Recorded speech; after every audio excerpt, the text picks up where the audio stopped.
Cecile approached Nagi, offering herself to be enhanced by his unique skills, trusting him completely. Nagi activated his skill structure, analyzing and recombining her abilities, transforming her into a more powerful and capable ally. Suma observed the new world around him, noting elves, dwarves, and beast girls, realizing the variety and danger of this fantasy realm. He reflected on being expelled from the royal palace, planning how to survive and thrive from now on. The bus that had brought him here revealed the truth: the entire school had been transported against their will, beginning this unpredictable journey. Suma Nagi reflected on his lack of experience, feeling overwhelmed by the responsibilities and expectations of being a hero in this new world. A messenger arrived, seeking permission to speak with him, interrupting his thoughts and adding urgency to his situation. The student council president, Yamazoe, introduced herself and her vice president, Takimoto, urging Nagi to join them and protect the world. Nagi hesitated, admitting his fear and lack of confidence, while Yamazoe encouraged teamwork and shared the importance of their mission. Despite the appeal of joining forces, Nagi ultimately resolved that he could not team up with these strangers, keeping his independence. Yamazoe confronted Suma firmly, warning him of the dangers and questioning his readiness for the world's challenges. Suma tried to remain independent, but Yamazoe insisted, emphasizing that alone he would not survive and urging cooperation. Recognizing her point, Suma agreed to join them, understanding that knowledge of the world's rules was crucial to his strength. He prepared to leave the hero route, reflecting on his limitations while the others moved ahead to face the king.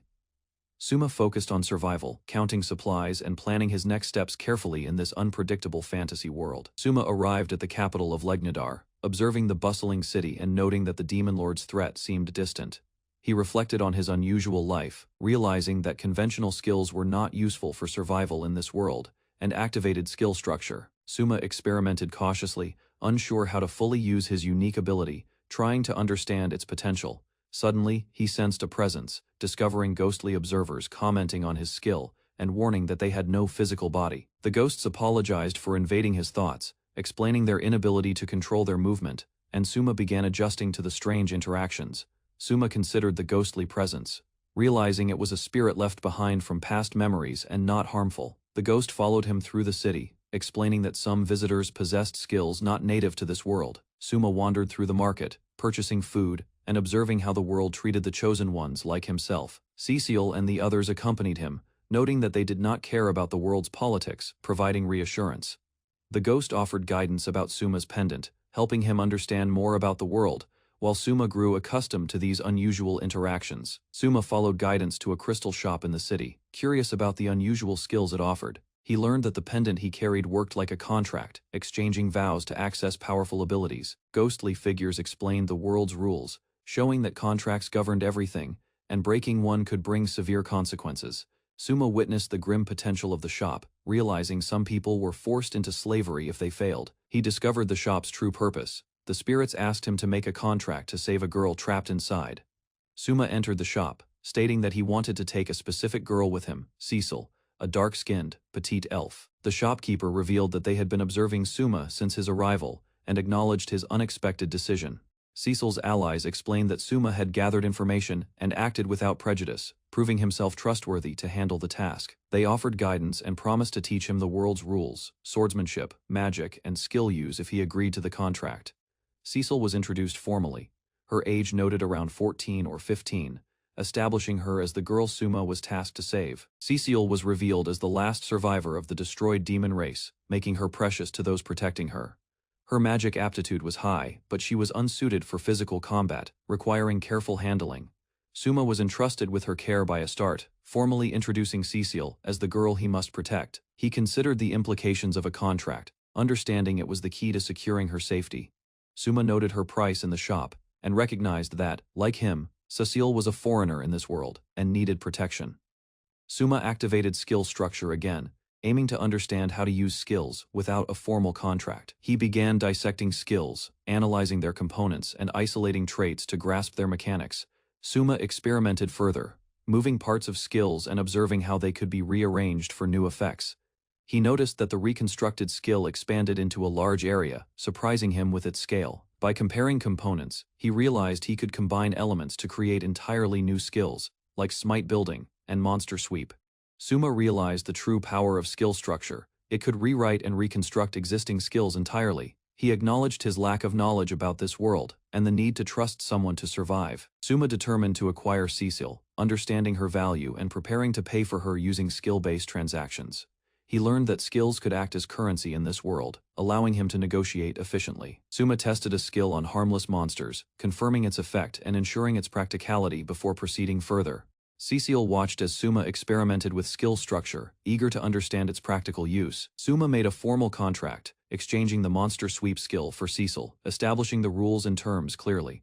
He offered Cecile his hand, signaling that they were ready to embark on the next phase of their journey. Cecile smiled, beginning the long journey with Suma, marking the start of their adventure together. Suma Nagi arranged a place for Cecile Ferret, noticing how slaves were treated poorly in this world. He decided to prepare a more comfortable corner for her, ensuring she would be safe and respected. As they walked through the town, Cecile observed the busy streets, quietly processing her new surroundings. Cecile reflected on Ashtalte's absence and tried to steady herself, accepting the reality she faced. Stepping outside, Cecile looked at the blue sky and felt a small sense of hope for the future. Suma Nagi reached out to Cecile Ferret, helping her stand and guiding her through the town. Cecile realized she was being treated with kindness, unlike her previous experiences as a slave.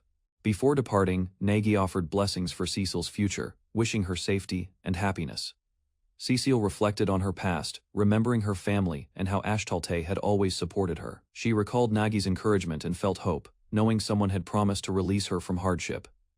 Cecile Ferret expressed gratitude as Suma Nagi rescued her from the harsh treatment she had endured. They shared a simple meal, and Cecile was surprised to be treated as a guest, not a slave. Nagi explained his goals and invited Cecile to work together, aiming for a normal, happy life. He encouraged her to do tasks without overexertion, focusing on achievable work. Suma advised Cecile to use her abilities wisely while hiding them, ensuring success and safety in the world. Suma Nagi explained to Cecile Ferret that showing too much strength could lead to higher expectations, so he would not push her. He introduced the guild system, showing how they could register and accept work as adventurers in the town. Cecile suggested focusing on jobs that matched their skills while learning the local culture and customs. Cecile expressed surprise at Nagi being from another world, realizing his perspective was different from her own. Nagi noted that she had also endured hardships, making their experiences surprisingly similar, despite coming from different worlds. Sumanagi and Cecile Ferret planned their next journey, studying a map to guide their path.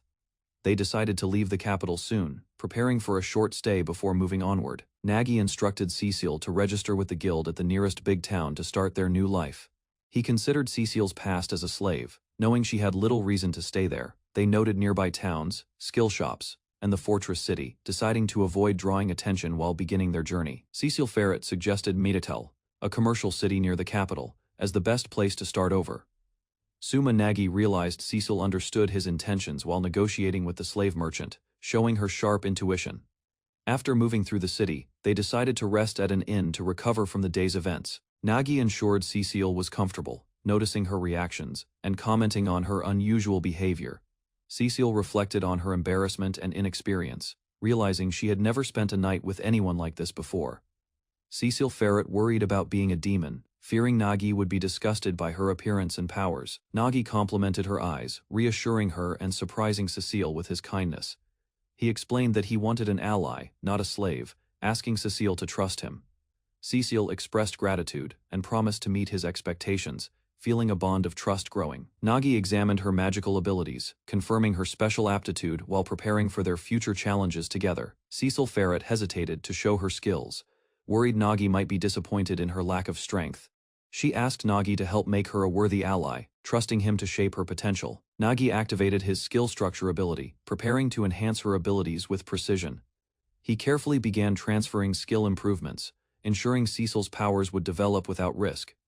Cecile felt her abilities responding, and Nagi focused on optimizing her skills, synchronizing with her energy. Cecile Ferret struggled as Nagi used skill structure to extract and manipulate her abilities, feeling her body resist. Nagi carefully guided her, ensuring the process moved smoothly despite her hesitation and discomfort. He synchronized multiple skills, analyzing the surrounding area and magical potential to maximize her growth. Cecile's reaction showed both strain and adaptation as the skill transfer progressed. Nagi noticed the burden it placed on her and apologized, reinforcing their trust and commitment to improve together. Suma Nagi successfully created 2 new skills from Cecile Ferret using skill structure. He analyzed her abilities, discovering rare and ultra-rare potential due to her status as a slave. Cecil felt happiness as she gained control over her ancestral magic and enhanced enchantment speed. Nagi watched over her, amazed at her progress, while Cecil rested from the intense training. Both finally fell asleep, exhausted, with Nagi noting her presence beside him and the day's overwhelming events. Night fell over the otherworldly city as Cecil Ferret and Suma Nagi prepared to rest. Outside, unknown opponents remained unaware, giving Nagi and Cecil a temporary calm and safety. Both lay asleep together, exhausted from the day's events, with Nagi reflecting on their shared journey and Cecil peacefully beside him, marking a moment of trust and quiet companionship. Suma Nagi woke from a troubling dream, seeing his father overwhelmed by responsibilities, and his distant relatives called to intervene. He remembered the demands placed on him, part-time work, and duties he could barely handle, making life feel heavy and relentless. At the store, supervisors and co-workers pressured him, ignoring his well-being and expecting him to overwork without question. Even outside, authority figures pushed him, dismissing his attempts to resist, leaving him trapped in noise and chaos. Finally, Nagi opened his eyes, overwhelmed by memories and stress, shouting silently in frustration, unable to escape the pressure. Suma Nagi woke in a simple inn, noticing the wooden floors and brick walls, realizing the room was not soundproof and uncomfortable. Exhausted from adjusting Cecil's skills using skill structure, he wanted to rest longer but ensured she could sleep peacefully beside him.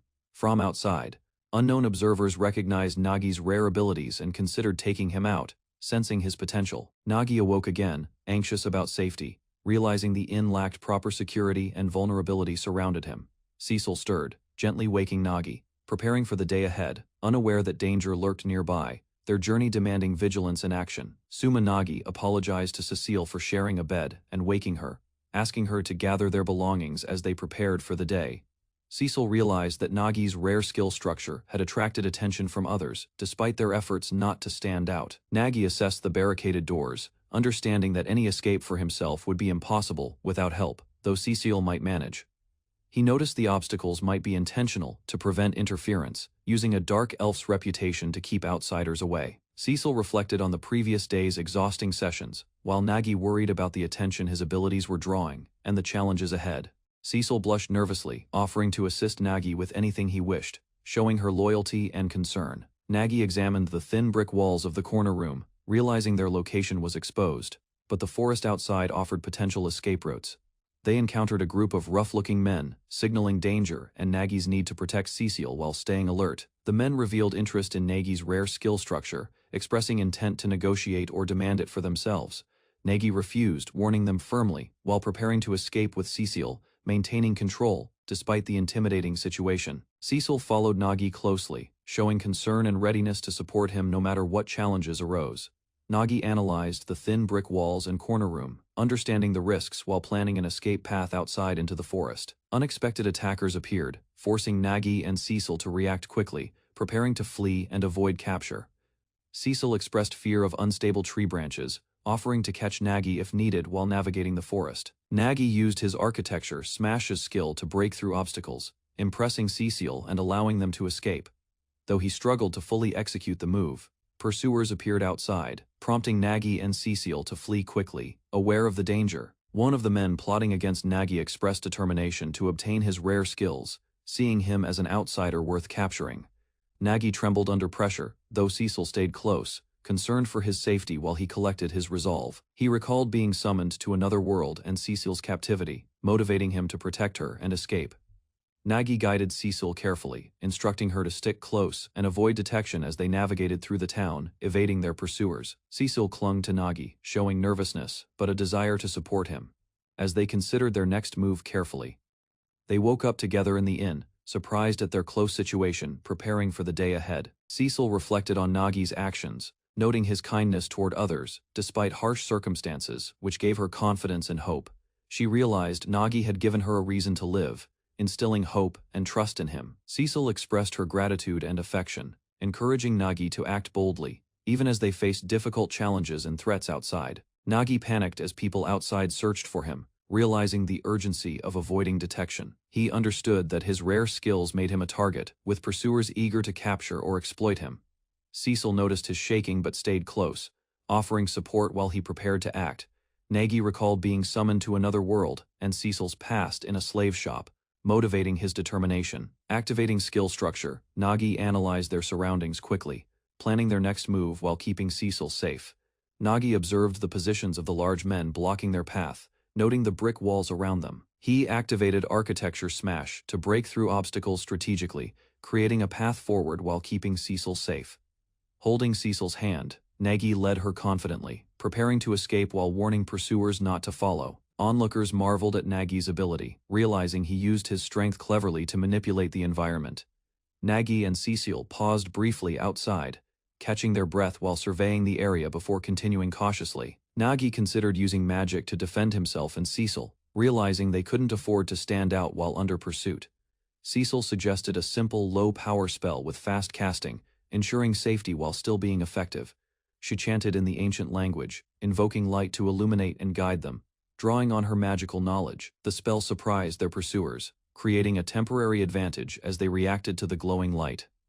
Cecil continued the chant, describing its origin and purpose, giving Nagi hope while keeping them moving and alert. Cecil encouraged Nagi to use magic, reassuring him they had no other choice while preparing for an encounter with pursuers. She suggested using the weakest light magic fast and safe, allowing them to continue without drawing undue attention. Cecil began chanting in an ancient language, invoking the elemental power of the sun to illuminate and guide them. The light surprised their enemies, giving Nagi and Cecil a chance to move while remaining protected. The spell wrapped the area in radiant light, impressing Nagi and reinforcing their strategy for escape and safety. Cecil smiled warmly at Nagi, showing affection and encouraging him, allowing her to chant in the ancient language with increased power together. Nagi and Cecil waited in the shadows until the city gate opened, successfully escaping from the capital and heading toward the commercial city, Metakul, ready for the next stage of their journey. A massive monster appeared suddenly, roaring across the battlefield, spreading chaos and fear as it advanced. Cecil and Nagi observed cautiously, preparing to respond to the threat with careful attention to strategy. Nagi coordinated a plan, giving instructions for skill activation, while Cecile readied her magical abilities to distract the monster. A young girl joined the battle alongside Nagi, moving swiftly to support him against the overwhelming enemy. The group continued their journey, heading toward Metakul, the kingdom's second-largest city, leaving the previous battle behind. Nagi and Cecile walked alongside a caravan, observing travelers and armored escorts moving carefully down the road. Cecile noted that most people traveled by carriage for safety, while Nagi considered whether they could join the caravan. Cecile smiled, explaining that capable escorts were always welcomed, giving Nagi reassurance about their potential role in protecting the group. Nagi admitted his lack of combat experience, while Cecile encouraged him, reminding him of his unique abilities as a cheat character. Nagi identified the dragon crest on the lead carriage, realizing the merchants were backed by adventurers for safe passage. Nagi and Cecile noticed priests around a carriage, realizing someone important might be inside, linked to the Church of Itluna. Nagi considered whether they should contact the group, recognizing that their destination, Metakul, matched the guild's route. Cecile explained the Church of Itluna welcomed all races for healing magic, despite believing in human supremacy. Nagi acknowledged Cecile's knowledge, impressed that she understood the outside world better than expected. Cecile described gathering necessities in the mountains under Ashtalti's guidance, showing her self-reliance and the trust placed in her by the extinct demon race. Nagi decided he must protect Cecile, realizing careful planning was necessary to travel safely alongside the caravan. Cecile questioned why they weren't in the lead carriage, and Nagi noted the danger of approaching it directly. Cecile insisted gathering information on Metakul was important, suggesting they could introduce themselves ahead of time. Nagi reminded Cecile of the one-in-a-million chance the guild would accept them, emphasizing cautious planning over recklessness. Nagi reflected on his reconstruction skill, realizing its power allowed rare skills to emerge, and ensured Cecile's protection while she chanted high-level magic. Nagi remembered events at the inn, realizing he had overlooked details critical for their journey. He encouraged Cecile to use their skills strategically, making their tasks easier and more efficient. Cecile agreed, and together they decided to head to the church, taking a measured, careful approach. Cecile hesitated, showing uncertainty in her stance, but Nagi reassured her while maintaining focus on their goal. Nagi observed the Church of Itluna, noting its limited effectiveness and the contrast between humans, demons, and dark elves in appearance and perception. Cecile considered a plan quietly, worried about Nagi's cold judgment, but resolved to act anyway. Nagi approached the Church of Itluna members, proposing to travel together safely toward Metakul, signaling cooperation. He firmly declared Cecil as his wife, making their relationship clear to the church travelers. Cecil reacted with shock, stunned by Nagi's unexpected announcement. Church members were confused, noting Cecil's collar indicated a contract, while Nagi explained it was part of their strategy. Cecil worried about Nagi seeing her coldly, but prepared to act, determined to keep the plan intact. Nagi approached the Church of Itluna travelers, requesting safe passage to Medikal while maintaining civility and strategy. He confidently declared Cecil as his wife, solidifying her protection and their connection in front of the church members. Rita Melfius, the head priestess, stepped forward, asserting authority and permitting the girls safe passage on the carriage. The narration noted Rita Melfius was a beautiful and imposing figure, further legitimizing the arrangement for Cecil's safety. Rita Melfius gently patted Cecil's head, noting her small stature but showing kindness. Nagi reflected on the church's previous disdain toward non-humans, surprised by Rita's unexpected behavior. Rita introduced herself as a big sister figure to Cecil, suddenly friendly and warm. She explained her alignment with the church hierarchy while remaining compassionate toward non-humans, including Cecil. Nagi, overwhelmed, thought about the unconventional arrangement, realizing Cecil's safety was secured and her role respected. Cecil criticized Nagi for controlling her too much, while he insisted on her protection and respect. Cecil revealed she was expensive, surprising Nagi with her value in Arsha. She reflected that Nagi had changed her into a new self, showing personal growth and trust. Nagi offered Cecil healing items, intending to protect her body and mind from harm. Cecil interacted warmly with Rita, while Nagi acknowledged the situation, reinforcing bonds between allies and ensuring their journey continued safely. Rita explained that humans were chosen by the goddess for the sacred system, while Cecil received gentle guidance. She clarified that children with aptitude were raised by the church to develop their abilities, and Nagi listened carefully. Cecil realized that some children had become slaves due to their powers, reflecting the harsh fantasy world. Nagi observed that only a portion of the chosen entered the church, while others became adventurers or workers. Rita declared her promotion to head priestess, vowing to protect Cecil and fight prejudice, establishing her authority and mission. Rita admired small and cute children, expressing affection while Cecil observed quietly. She noted that the church offered fun activities like songs, encouraging enjoyment alongside discipline. Rita explained the intensity of church choruses, capable of awakening even a sleeping goddess, and asked Cecil to listen. Nagi considered letting Cecil hear, but worried about their privacy and associations overhearing. An accidental close moment between Nagi and Rita surprised Cecil, creating tension and embarrassment among the group. Nagi accidentally caused a close moment with Rita, leaving her flustered and embarrassed. Cecil noticed Nagi's confusion, unsure what had occurred, while Rita reacted physically with a reflexive motion. A woman suddenly jumped in front of the carriage, holding a child in her arms, drawing attention from everyone. Rita noted that the child was a demi-human and instructed silence, showing her authority. Rita explained that helping and protecting the weak was a core teaching of the goddess Itluna, emphasizing that discrimination had no place in her church. Rita's gaze sharpened as she demanded to see the child, showing determination and authority. The child was presented, and Rita inspected carefully, ensuring the demi-human was safe and properly attended. Nagi reflected that Rita, initially seeming shallow, might truly be able to influence and improve the church. Cecil and Nagi observed Rita's confidence, noting how her presence intimidated others despite her limited experience. Nagi considered how the upper levels of the church relied on appearances to gather followers, while Rita's abilities were genuine. Nagi and Cecil reflected on the recent events, noting that Rita had endured much, showing resilience and dedication. They considered the unforeseen challenges ahead, realizing that their journey would continue with new troubles they had not anticipated. Suma Nagi and Cecil Ferret arrived at a quiet village late at night, exhausted from their long journey. They finally found a place to rest and looked forward to their first proper meal in days.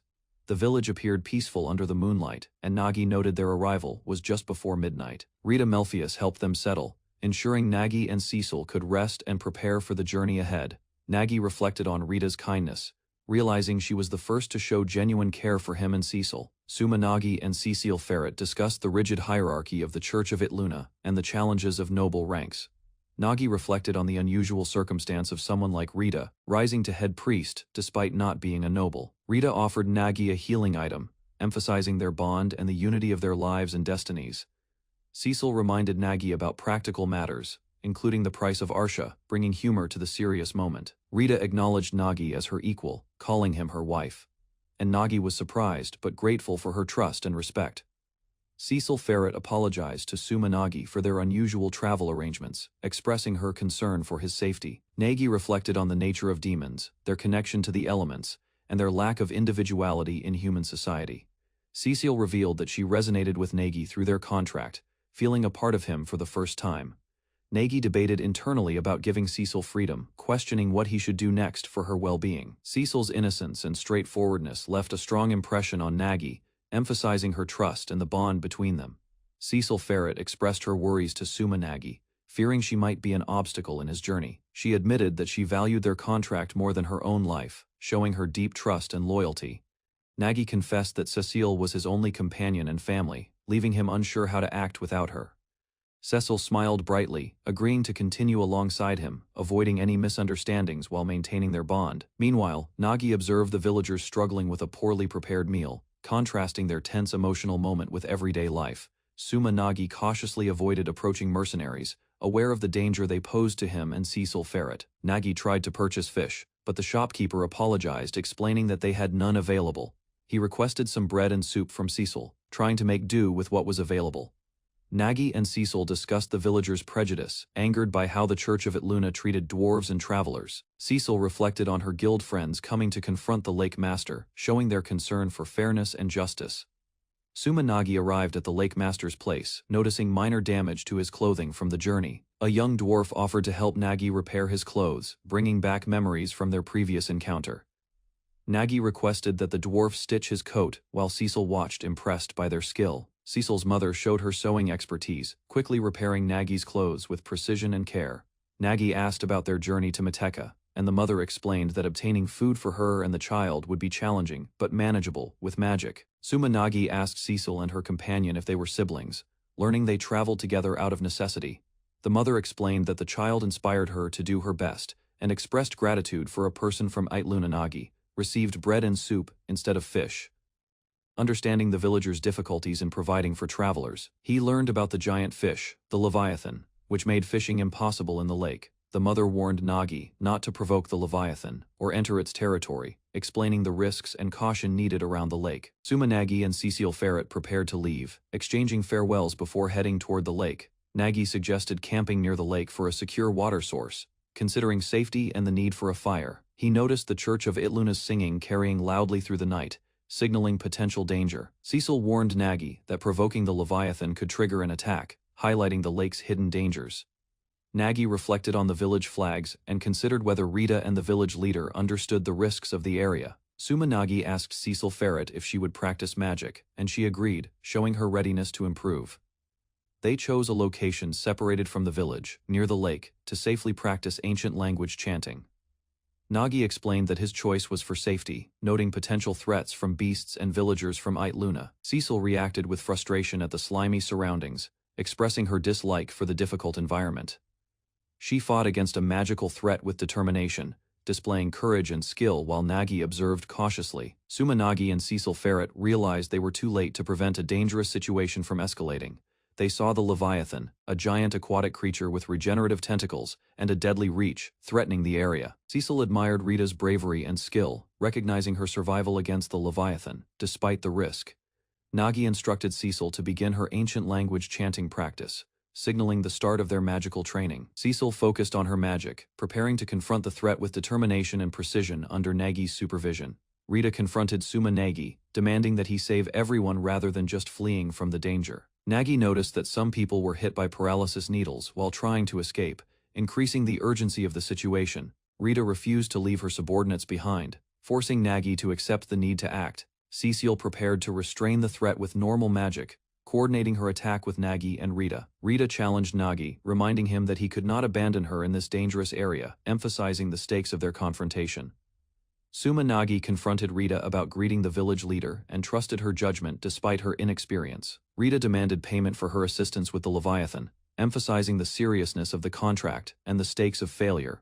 Nagi activated his skill structure, preparing himself mentally and magically for the dangerous task ahead. He instructed Cecil to stay ready, knowing the safety of his companion depended on his success. Cecil focused her energy, summoning magical constructs and preparing to support Nagi in the upcoming confrontation with the Leviathan. Sumanagi analyzed the situation, realizing the priests were immobilized, and only Rita could act immediately. He prepared his skill structure, combining sword and healing skills to maximize both offense and support.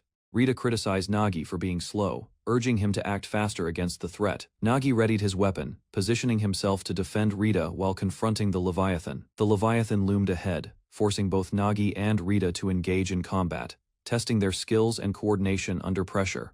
Rita watched Nagi carefully, curious about his next move against the Leviathan. The Leviathan writhed and attacked, its massive tentacles creating chaos in the surrounding area.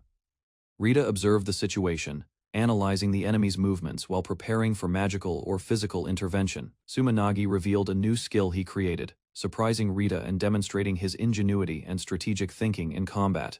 Sumanagi and his companions left the capital, aiming for a peaceful life without work.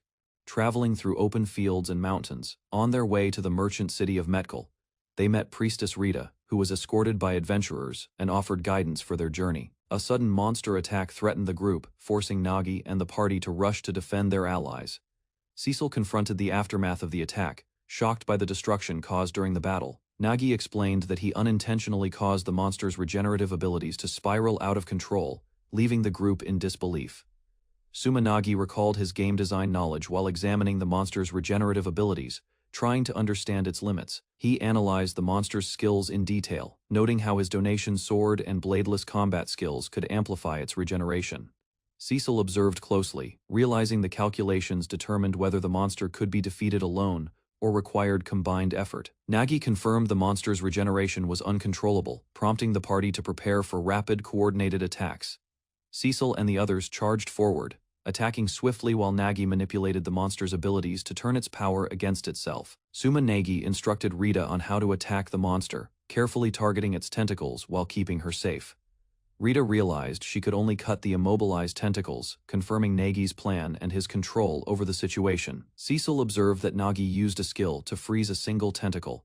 Analyzing the battle strategy, Rita prepared her magic, readying an attack while Cecil stayed focused on the monster's movements. Together, the group coordinated their efforts, attacking the monster efficiently under Nagi's skillful guidance. Sumanagi attacked the monster's tentacles, carefully timing each strike while warning Rita to stay back. Rita realized she could only cut immobilized parts, confirming Nagi's strategy and remaining cautious. Cecil noticed Nagi's skill froze individual tentacles, analyzing the monster's movements to coordinate attacks. Rita activated Divine Protection, gaining immunity to poison and paralysis, making her an essential part of the fight together. Nagi and Rita efficiently defeated the monster, showcasing their teamwork and tactical skills. Sumanagi and Rita moved to finish off the remaining parts of the monster, coordinating efficiently. Nagi immobilized the monster, ensuring it could not escape while Rita prepared to strike.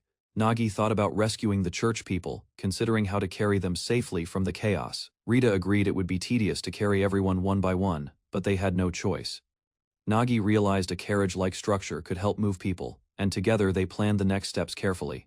Sumanagi used a special skill to manipulate the carriage, preparing it as a tool for evacuation. The carriage moved effectively, demonstrating the skill's power and allowing the group to reposition safely.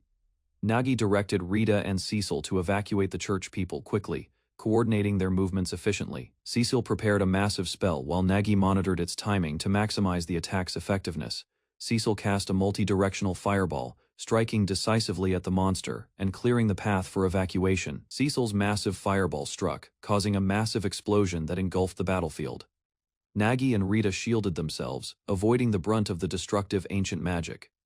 The magic scattered debris and water, leaving Nagi as the only one protected from the blast. Cecil collapsed from overusing her magic, exhausted after casting such a powerful spell. Nagi realized the strain of magic was intense even for a small body. Highlighting Cecil's sacrifice and determination, Nagi carried the exhausted Cecil, acknowledging the limits of her small body after using powerful magic. Rita expressed frustration at the extraordinary strength and skill displayed by Nagi and Cecil during the battle. Rita considered whether it would be better to leave the church after the recent chaos. Rita refused, determined to continue her role as head priest despite the dangers and responsibilities. Nagi and Rita discussed their uncertain future, acknowledging the outside world's risks while reaffirming their teamwork. Rita thanked Nagi and Cecil for saving her life, expressing gratitude and offering a reward. Nagi humorously suggested becoming her slave if she couldn't pay, though she refused indignantly. Nagi carried the fainted Cecil, reflecting on her value and contribution during the battle. Rita commented on Nagi's kindness and careful calculation, noticing his considerate nature. Nagi explained the situation as a coincidence, clarifying that their actions were unplanned, while Rita accepted it with understanding. Rita playfully asked Nagi if he would serve her when she became pope, and Nagi agreed, anticipating the new era. After returning to the inn, nothing major happened, and the Leviathan incident became the talk of the town. Nagi and companions enjoyed a peaceful breakfast, preparing to leave the inn for the next leg of their journey. They arrived at Mekkel safely, without encountering any threats on the road. The group rested, explored the town, and sent a message to Rita, enjoying a brief moment of lazy happiness. At night, Rita asked Nagi what their next plans would be, seeking guidance for the coming days. Nagi explained they would wait for the church's reward, then register with the guild and gather necessary supplies. Rita revealed she had been fired from the church, surprising Nagi and marking a new turning point for their journey. Rita noticed a new charm around her neck, examining it closely, unsure of its origin. She approached Nagi, observing him carefully as she considered its meaning and significance.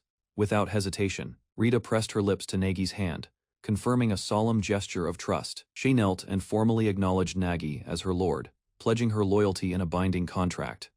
Rita gently lifted the charm, drawing Nagi's attention to its hidden message, deepening their connection. Nagi noticed the contract collar on Rita and questioned its origin, realizing it belonged to him. Rita explained that as a representative of the church, she had bound herself in a contract for the safety of others during a dangerous mission. She revealed the debt she owed, explaining that she must serve Nagi until the obligation was fulfilled. Rita became emotional, showing gratitude and relief after Nagi understood her sacrifice. She clarified that she risked her life to protect everyone, emphasizing her loyalty and commitment to Nagi and Cecile. Rita explained they had been attacked by a monster because of an evil passenger, and the church called it divine punishment. Nagi asked why the church expelled her, and Rita admitted part of the blame lay with her actions. Nagi stated that he couldn't support two slaves, causing Rita to react emotionally and strike him in frustration. Rita suddenly ran from the room, leaving Nagi standing silently, unsure of how to respond. Cecil noticed Rita's departure and worried about her, while Nagi prepared for the next day's plans. Rita performed a deep bow showing her humility and concern to Nagi, who observed quietly. Cecil encouraged Nagi to understand Rita's feelings and intentions, giving him hope to act. Nagi resolved to approach Rita and speak with her directly, determined to clear up the misunderstanding. Rita ran outside, pacing and venting her stress under the open sky. Nagi and Cecil reflected on Rita's struggles, realizing her hope had been misplaced, and that she needed guidance and support. Rita wondered what to do next, feeling uncertain as Nagi reached toward her. Nagi decided to follow Rita, noticing her footsteps and realizing he had to act carefully. He caught up with her, signaling for silence, while reassuring her that he wouldn't leave. Rita confronted Nagi about being expelled from the church, questioning the connection between them. A senior church member, reminded Rita that, despite bureaucratic rules, her personal bond with Nagi still mattered. Rita confronted the church official angrily, questioning his authority after sealing her holy power. She slapped him, demanding an explanation for Nagi's lack of compensation, revealing her frustration with the church's priorities. Nagi reflected on the situation, noting that he had tried to handle the 20,000 Arsha issue carefully, while Cecil looked on, surprised. Rita realized the slave contract had already bound her, feeling frustrated, but acknowledging the inevitability of her commitment. The church official stepped aside as Nagi asserted that he would talk directly to resolve the matter, emphasizing his authority and care for Rita. Nagi stepped forward, declaring himself as Rita's master, surprising those present. The church official protested, attempting to touch Rita, but Nagi stopped him firmly, asserting his authority. The official noted that this arrangement saved him trouble, acknowledging Nagi's control over the situation. Nagi suggested a higher repayment for the slave contract, negotiating calmly with the church representative. The church official introduced himself as Vice Bishop Ilgis, the direct superior of Rita, confirming his past authority. Vice Bishop Ilgis explained that Rita had spent years in the church, and expulsion alone was insufficient punishment. Nagi declared he would make Rita his slave, asserting his control over her fate. Ilgis noted Rita's youth and beauty, clearly calculating the value of her contract. Nagi considered the situation carefully, while Rita reacted with shock, resisting his implied ownership. Ilgis raised the cost of the contract dramatically, revealing the stakes and testing Nagi's resolve. The church official was shocked as Nagi named the price for Rita's contract, 20 billion Arsha. Nagi calmly explained that Rita's value justified the amount, leaving the officials stunned. Rita was surprised, realizing Nagi's plan, and the implications of her unique abilities. Nagi revealed that Rita was a cheat character and would return even stronger, impossible to touch. The officials were warned not to underestimate Nagi, as he confidently asserted control over the situation. Cecil blocked Nagi from interference, warning anyone not to disrupt the ritual between him and Rita. Cecil pledged to protect Rita, vowing to destroy anyone who threatened her or the ritual. Nagi formally acknowledged Rita's worth, declaring the 20 billion Arsha value and proposing the slave contract. Rita confirmed her willingness, agreeing to the contract despite the objections from the church official. The contract was sealed as Nagi's authority, and Rita's acceptance united their souls, formalizing their bond. Cecil explained to Nagi that she tried to compensate the tavern people, but instead they caused more trouble. Rita realized she had become Nagi's possession, blushing in shock and excitement at the formal bond. Nagi reflected on past failures and wondered if he was cursed to repeat mistakes as he felt overwhelmed. Rita expressed joy at being able to stay with Nagi and Cecil, feeling a deep connection. Both Nagi and Rita lowered their heads, sharing a shy, intimate moment after the bond was solidified. Rita apologized to Nagi, feeling guilty for the recent troubles, while Cecil quietly observed. Another character called out, insisting not to be left out, showing eagerness to join Nagi and Rita. Cecil Ferret studied a glowing skill interface in the room, analyzing complex magical abilities. She sat quietly on the floor, exhausted from experimenting with skill reconstruction. Suma Nagi woke up, stretching as sunlight filled the room, unaware of Cecil's late-night work. Cecil leaned over Nagi, checking his condition and ensuring he was safe while he slept. Rita Melpheus entered the room, noticing both Nagi and Cecil, and the three prepared to continue their adventure together. Suma explained to Rita and Cecil why they had shared the bed, easing the awkward moment. Rita smiled gently, her calm demeanor reflecting her past as a high priestess. Memories of past adventures and battles with Nagi and his companions flashed through their minds. Cecil officially joined Nagi as a companion, solidifying the growing team. The three stood together in the town square, ready to face future challenges with determination. Suma asked Rita if she had any regrets about leaving the church and becoming his companion. Rita smiled, explaining that she had realized she could not continue there and was relieved to make a choice early. She confidently declared that she could be useful in a party, using her holy power and singing skills. Cecil reminded everyone of past conflicts, while Suma cautioned against using violence.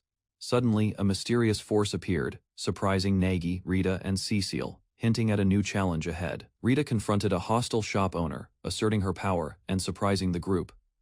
Suma diplomatically apologized for the previous trouble, and the shop owner accepted with relief. Rita complimented Cecil's beauty and skill, making Cecil blush at the praise. Suma explained simple truths about appearances, while Rita and Cecil listened thoughtfully. Suma described Rita as a strong, dependable, and beautiful companion, summarizing her heroic qualities and their trust in her. Cecil pulled Nagi aside, asking him to repeat his kind words, making her blush. Suma described Cecil as a small, brave, and dependable companion, comparing her to a fairy or little sister. Cecil reacted with surprise and delight at Suma's heartfelt description.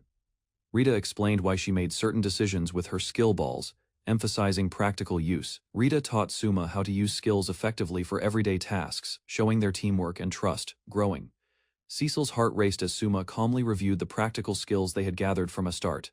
Rita walked past Nagi, making his heart flutter with her innocent yet charming presence. Suma reminded Rita of her holy power, highlighting her unique abilities. Following their contract, Nagi instructed Rita to unlock her skills, preparing for their next adventure. Rita's suppressed skills appeared on the interface, revealing her hidden potential and strengthening the team. Rita explained that only the vice bishop could bring out her full hidden potential. Suma considered the situation and realized he could help, leveraging his unique abilities. Nagi revealed his skill structure, which could rewrite locked skills and transform abilities. Rita agreed to let Nagi apply the same method used on Cecil, trusting his judgment. Rita pledged herself to Nagi's skill restructuring, becoming his devoted and singular companion for the process. Nagi prepared himself, feeling nervous as he readied to use his skill on Rita. Rita approached him calmly, placing trust in Nagi and allowing him to begin the process. He carefully touched Rita's chest to initiate the skill, focusing on unlocking her hidden potential. Skill structure activated, enveloping Rita in a glowing ritual circle and beginning to rewrite her locked abilities. Rita, feeling the skill take effect, remained steady as Nagi guided the process, fully committed to the transformation. Nagi focused deeply, pouring his magic into Rita's locked holy power seal. The interface displayed the details of her holy power, showing its constraints and levels. He analyzed the seal, preparing to rewrite it while keeping the contents intact. Nagi activated skill structure, beginning to completely remake the locked skill. Rita felt his magic flow through her, overwhelming yet controlled, as the skill transformation took effect. Rita moaned softly as Nagi's magic continued flowing through her, feeling the power shift. Nagi reassured her, focusing on rewriting her locked skill with skill structure. He carefully touched her skill seal again, making subtle adjustments to perfect it. The skill execution completed, glowing with magic as the transformation finalized. Nagi confirmed the new skills, and Rita's abilities were fully unlocked, enhancing her combat and perception powers. Nagi noticed his skill structure had leveled up, integrating multiple new abilities into himself. Rita leaned on him weakly, expressing that she couldn't maintain her strength anymore. She doubled over as the magic and skill transformation took effect. Nagi covered her eyes, focusing on completing the skill rewrite safely. The skill structure executed perfectly, finalizing Rita's new abilities and unlocking her full potential. Rita noticed her appearance had subtly changed, including her new animal ears, reflecting her enhanced state. Rita stirred from sleep, her tail flicking as sunlight streamed into the room. Suma and Cecil watched her, surprised by her sudden movement and presence. Rita revealed her true identity as the head priestess of the Church of Itolna, her expression serious and composed. Blushing, she admitted her true form, showing her more powerful, confident self. Suma reached out gently, comforting Rita as she adjusted to her revelation, feeling accepted. Rita hid under a blanket, feeling uneasy about showing herself as a beast girl to Nagi. She reflected on her past, wondering if her abandonment by friends and parents was because of her incomplete beast girl nature. Nagi offered her a warm drink, gently helping her regain composure and feel accepted. Cecil joined, sharing the moment as the group quietly drank together. Rita looked up at Nagi, ready to tell her story, finally feeling understood and supported. Rita explained her past, recalling life in the woods of Sabarasa with her parents, sister, and tribe, until one day everyone disappeared. She revealed her possession of strong holy power, unlike normal humans, which set her apart from others. Rita's unique hybrid nature allowed her to shift between human and beast forms, astonishing Suma. Suma celebrated her rare abilities, calling her an amazing being who combines human and beast traits. Rita reflected on her tribe's discrimination and isolation, appreciating Suma's kind words for the first time. Rita observed Nagi and Cecil's care for each other, realizing true happiness might be closer than she imagined. She reflected on her past, wondering if her pursuit of happiness had been too far away. Rita explained why she never revealed her situation to the church, hoping her efforts would still bring fulfillment. Memories of her lonely struggle overwhelmed her, exposing her inner sorrow. Tears fell as she admitted her desire for friendship and not to be abandoned, while Nagi reassured her she would never be alone. Rita looked flustered as Nagi reassured her that he didn't mind her true beast girl form. She admitted that, if discovered, the church would have made her a slave or sent her to the front lines. Rita was stunned, overwhelmed by Nagi's calm acceptance of her form. Nagi revealed there was a secret involving him and Cecil that Rita needed to know. Cecil explained she was a demon and not from this world, surprising Rita with this revelation. Rita looked at Nagi, worried if he would hate her after learning her truth. She smiled through tears as Nagi reassured her that he would never hate her. Rita respectfully asked Nagi to punish her for hiding her identity and being rude. She insisted on accepting responsibility, even as Nagi hesitated, showing her resolve. Suma only wanted to scratch Rita's fluffy ears while Cecil observed, showing the trust and bond among them. Rita and Cecil flinched as Nagi admitted he wanted to touch her ears and tail, showing playful curiosity. Rita was surprised, realizing Nagi had called "Bring It On" earlier, making her nervous. The scene shifted to the town, showing market stalls and people bustling in the streets. Nagi observed the market from a window, curious about the event happening below. Returning inside, Nagi announced to Rita that they were back, ready to continue their interactions.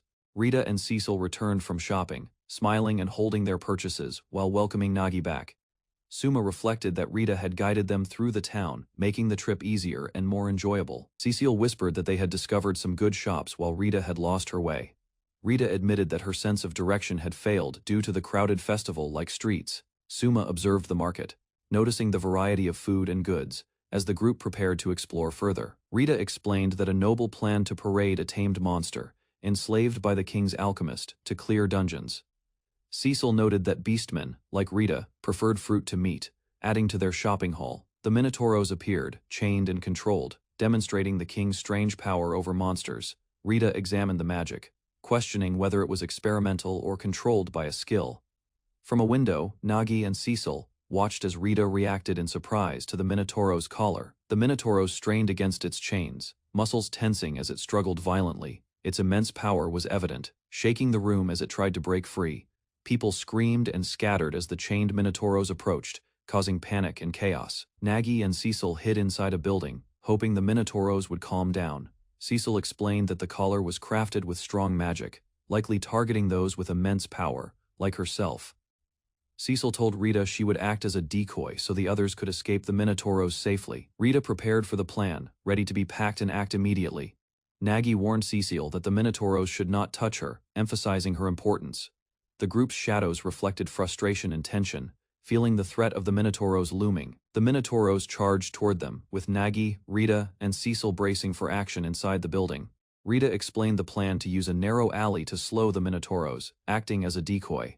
Nagi, Rita, and Cecil ran through the streets, dodging obstacles while preparing to execute their strategy. Rita activated her holy power grasp, ready to strike on Nagi's command. She confronted the Minotauros directly, delaying it so the others could escape safely.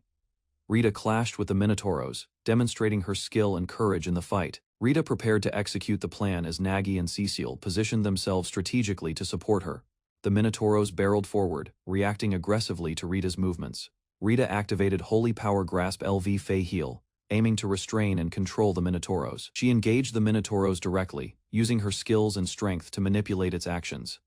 The Minotauros struggled against her, but Rita's precise strikes and strategy kept the threat contained. Rita delivered a decisive punch to the Minotauros, striking with precision and strength. Her attack landed perfectly, demonstrating her control and the power of her Holy Power Grasp. The Minotauros collapsed, defeated by Rita's skill and strategy. Nagi and Cecil watched in awe, impressed by Rita's display of strength. Rita, Cecil, and Nagi reunited, sharing relief and satisfaction after the Minotauros was subdued. Nagi and Rita agreed to leave the rest of the situation to the guards and return safely to the inn. The following day, Nagi registered at the guild to start working, signaling the calm after the recent chaos. He examined the guild's quest board, reading the notices and preparing for new adventures. A sign caught their attention, a magic sword quest only, surprising Nagi, Rita, and Cecil.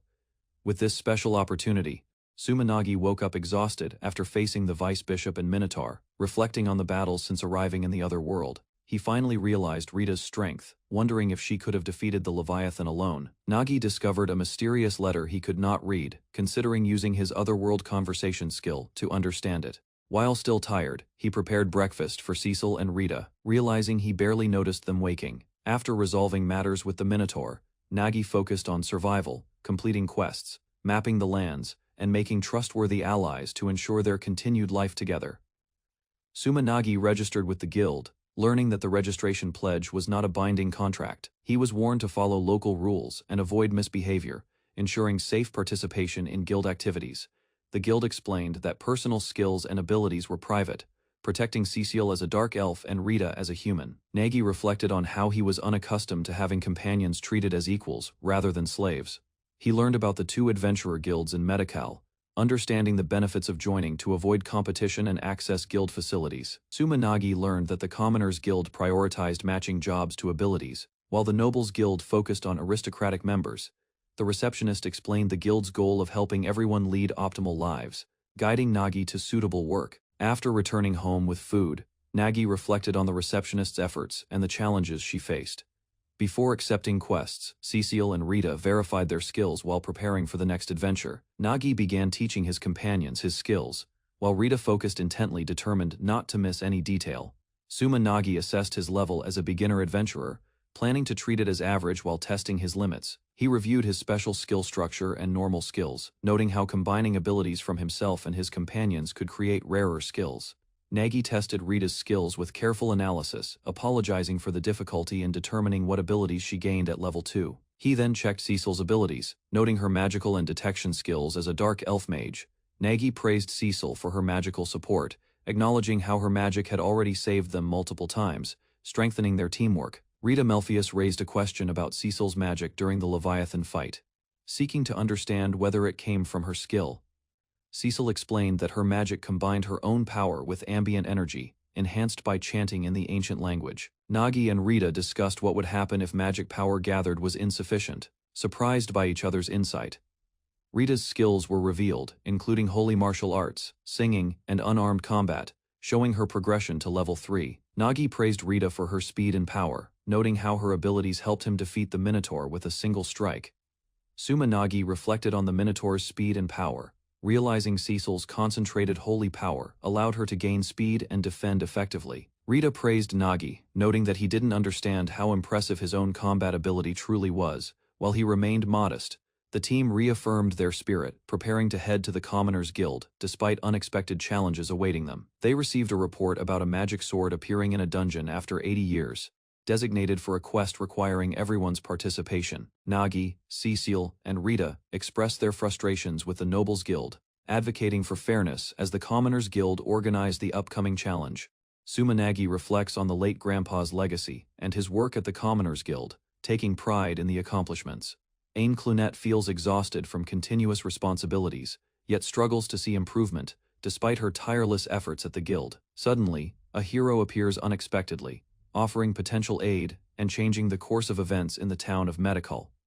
Letfacia intervenes, urging Ain to collaborate with the Merchants Guild and reminding her to rest and care for herself. Anain resolves to continue diligently, taking pride in training as a guildmaster and guiding even the newest young members. Nagi, Cecile, and Rita enter a dungeon, discovering a mysterious magic sword called Reginoblis hidden deep within its chambers. Nagi feels overwhelmed by the sword's dangers, recalling how deadly and exhausting similar quests were in his previous experiences.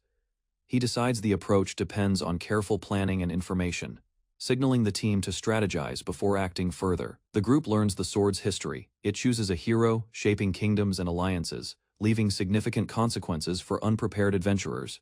Nagi questions Cecile and Rita, seeking their opinions, and planning the next steps for this dangerous magic sword quest. Cecile and Rita advise Nagi to leave town carefully, warning that the first dungeon quest is too dangerous to attempt alone. They suggest cooperating with other parties and providing support to ensure safety and possible compensation for their efforts. Nagi considers using his cheat skills strategically, deciding to avoid unnecessary risks while trusting Cecil and Rita's abilities. He plans to gather more information from the next town to prepare thoroughly before entering the dungeon. Back at the guild, Ain continues her work diligently, managing responsibilities while preparing for the party's upcoming quest. Nagi meets a seasoned dwarf who teaches him the basics of adventuring, explaining how to survive in dungeons safely. The dwarf explains how adventurers are often exploited, taking all the dangerous tasks while powerful parties claim the rewards. Nagi learns the structure of guilds. The Nobles Guild issues quests, the Merchants Guild manages funds, and the Commoners Guild handles the workload. The dwarf reflects on the past, mentioning Ain's succession as guildmaster, and how the previous guildmaster passed on responsibilities. Nagi is advised to produce strong results and support Ain in negotiations, understanding the delicate balance of politics and strength in guilds. Nagi approaches the guild receptionist, Ain Clunet, to ask about the scramble for the magic sword quest. Ain gestures for Nagi to wait, preparing to explain everything in detail and guide him through his first quest. She formally introduces herself, explaining that she is both the Commoners Guild receptionist and trainee guild master. Ain reassures Nagi, acknowledging his nervousness, and promises to patiently teach him everything needed for a successful adventure. Nagi, overwhelmed by her kindness and authority, nervously bows, realizing how different this guidance is from his previous experiences. Nagi explains to Ain that as beginners, entering a dungeon now could be fatal, requesting alternative quests instead. Adain provides him a set of available quests, noting the surprise of the scramble for the magic sword after signing up.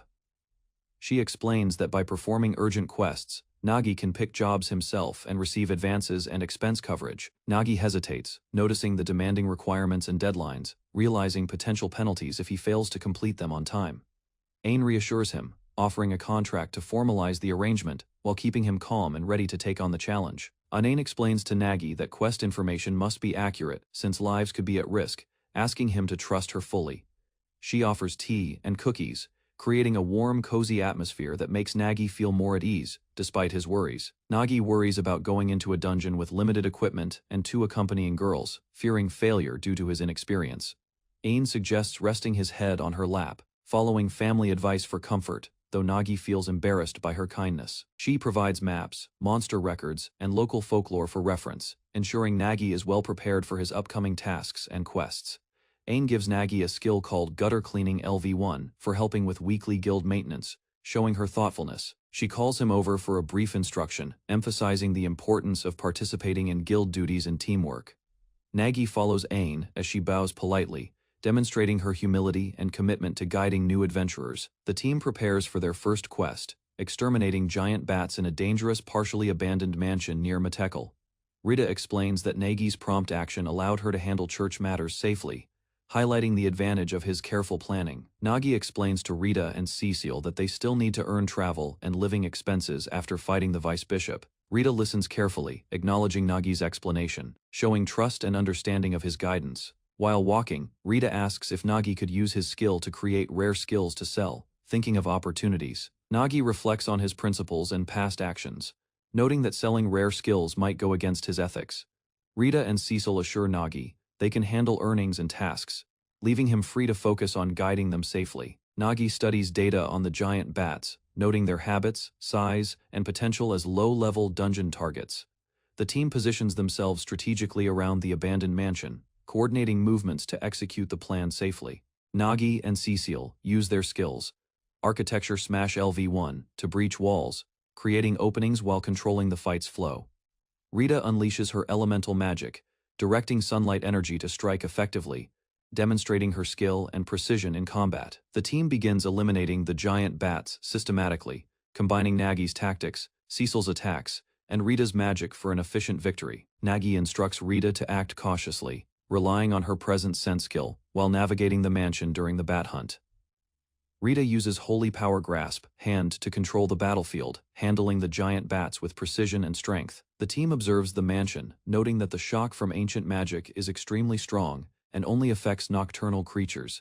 After defeating the giant bats, Nagi emphasizes the importance of this quest for their livelihood, ensuring all team members are safe. Rita and Cecile feel exhausted, dusty, and in need of rest, but Nagi encourages them to continue searching for additional opportunities. The team uses magic detection to identify traps and key objects, preparing to navigate the next dungeon area safely. Nagi examines a puzzle-like door, thinking carefully about how to interact with it, while Cecil and Rita observe closely. Nagi contemplates the correct action, carefully planning his move to avoid triggering traps or alerting enemies. Cecile asks if Nagi can speak in the ancient language, or only cast spells seeking guidance for interacting with magic. Nagi reassures her, explaining that he can manage simple sentences, allowing them to communicate and solve magical tasks together effectively. The team observes magical runes activating across the mansion, signaling a trap or hidden mechanism they must navigate carefully. Nagi notices a seal reacting to the ancient language, realizing that only demons previously used this magic to communicate or enchant objects. Cecil reacts with surprise as Nagi deduces the mansion's previous occupant was a demon, the same race as Cecil, hinting at deeper magical secrets to uncover. Suma Nagi and his companions arrived in Metekal. They searched for ways to earn funds and entered an abandoned mansion. Inside, Rita unleashed her martial prowess while Cecil used magic. The battle against a giant bat began but seemed manageable. Nagi recognized an ancient seal on the mansion door. Cecil and Rita paused as he deciphered the hidden inscriptions from above. Nagi observed the mansion's grounds. He realized the building had been overlooked despite previous searches for magical artifacts. Inside, the seal activated unexpectedly. Nagi noted it responded uniquely to his magic detection skill, revealing the mansion's hidden power. Suma Nagi, Cecil, and Rita discovered a hidden underground room in the mansion. Its existence amazed the group. Nagi placed his hand on a magical mechanism. The seal reacted unexpectedly, confirming his understanding of the ancient language. He analyzed possibilities. Rita could use holy power as a beast girl, and Cecil could manipulate magic with ancient enchantments. The team discussed the origin of the seal. Nagi concluded Cecil's unique abilities made her the most likely source of its activation. They examined a wall inscription left by demonkind. Nagi reflected that this chamber had remained hidden for over a century. Suma Nagi, Cecil, and Rita continued exploring the mansion. Cecile struggled to read the magical inscriptions clearly. Cecile hesitated, wishing to leave. But Nagi encouraged further investigation. They cautiously advanced deeper into the chamber. Nagi suggested Cecile might be able to receive remaining demonkind knowledge. She felt uncertain but intrigued by the possibility. Cecile admitted her fear of unknown demons beyond her family. Rita expressed concern, while Nagi reassured her calmly. Cecil explained her parents' teachings about Demunkind's connection to nature, emphasizing metamorphosis and the balance of life and spirit. Cecil contemplated the purpose of the hidden room. Rita looked around nervously, while Nagi considered possible implications of the inscriptions. Nagi decided they should leave, noting they had not discovered anything significant yet. The group prepared to exit. He reassured Cecil, emphasizing that exploration was secondary to completing their main quest. She felt comforted by his words. As they turned to leave, Cecil hugged Nagi from behind, showing gratitude and seeking reassurance in the unfamiliar place. Cecil admitted she wanted to do anything for Nagi. He was surprised, while Rita observed, realizing the depth of their bond. Nagi and the group prepared to install the ancient language translation skill on Cecil. She hesitated, but eventually agreed. With the skill activated, Cecil began interpreting the inscriptions on the wall. Nagi observed carefully, while Rita stayed alert. Cecil apologized to Nagi and Rita before proceeding. They were confused but allowed her to continue, trusting her judgment. Rita supported Cecil's actions. Nagi watched closely, trying to understand the unfolding events. Cecil prepared to demonstrate her new ability. The translation activated a hidden effect. Nagi and Rita were startled as the inscription's power began responding to Cecil's touch. Cecil began chanting in the ancient language. Fire magic erupted from her hands, threatening to destroy the chamber. Nagi and Rita panicked. Rita was shocked. Cecil had hit herself in the process. Nagi tried to calm her while observing the magic's effect. The inscriptions revealed the demon who lived there had summoned a magical sword to the dungeon, linking it to human hands. The historical record explained the summoning's failure, creating a wandering magic sword that periodically appeared to produce heroes. Nagi and Rita realized the quest for the magic sword was the key. They understood the power's importance and the risk involved. Cecil expressed her confusion and embarrassment, reflecting on how Demunkind is often misunderstood. Nagi listened carefully. She explained her transmitted memory as a demon and how commands could reveal deep desires. Nagi absorbed the implications. Cecil asked Nagi to give a command. He hesitated, trying to understand the trust and responsibility involved. Rita noted that girls value emotional safety and being understood more than strict obedience. Nagi contemplated the lesson. Cecil considered awakening Demunkind's mission. Nagi realized that her request and trust indicated the depth of their bond. Cecil confirmed she was fine with Nagi's instructions. The group prepared to proceed with the next step of the ritual. Nagi commanded Cecil to reveal her deepest desires. She looked startled but obeyed, focusing her mind. Cecil admitted she wished to bear Nagi's children, revealing her heartfelt desires with clarity. She elaborated, hoping for children like Nagi, and expressed trust in his guidance for teaching them. Nagi and Rita were surprised by the coincidence of thoughts. They realized their minds were aligned with Cecil's intentions. Nagi reflected on Cecil's desires, noting they were peaceful and unrelated to demon blood. Rita observed quietly. Cecil confirmed her wish for a family, avoiding direct eye contact with Nagi, who acknowledged her thoughts. The group entered the sealed room to verify the demon inheritance, carefully inspecting its magical protections. They faced a guardian statue. Cecil's magic and Rita's attacks had no effect, so they decided to leave it alone. Despite obstacles, Nagi and the team successfully completed their first quest. They celebrated the mission's success together. Rita expressed excitement about the group's success against 13 giant bats. Nagi reminded her to stay calm despite the praise. Rita admitted, feeling embarrassed by the compliments. Nagi noted it was their first job together as a team. Nagi and the group wondered if Ain, who assigned the job, would be pleased with their work. Nagi explored a quiet building, sensing unease. No one appeared to be inside. Despite the usually lively setting, the area felt empty. Nagi observed a group of suspicious men nearby, hinting at future challenges. Nagi approached Ain, who appeared exhausted and slumped over. He explained his desire to turn in giant bat horns for money. Nagi noticed that Ain wasn't her usual self.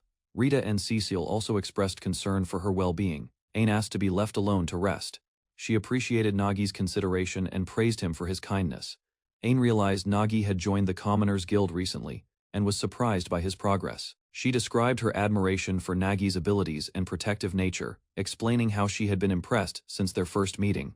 Nagi considered whether he could seduce Adine, who teased him, acting like a big sister.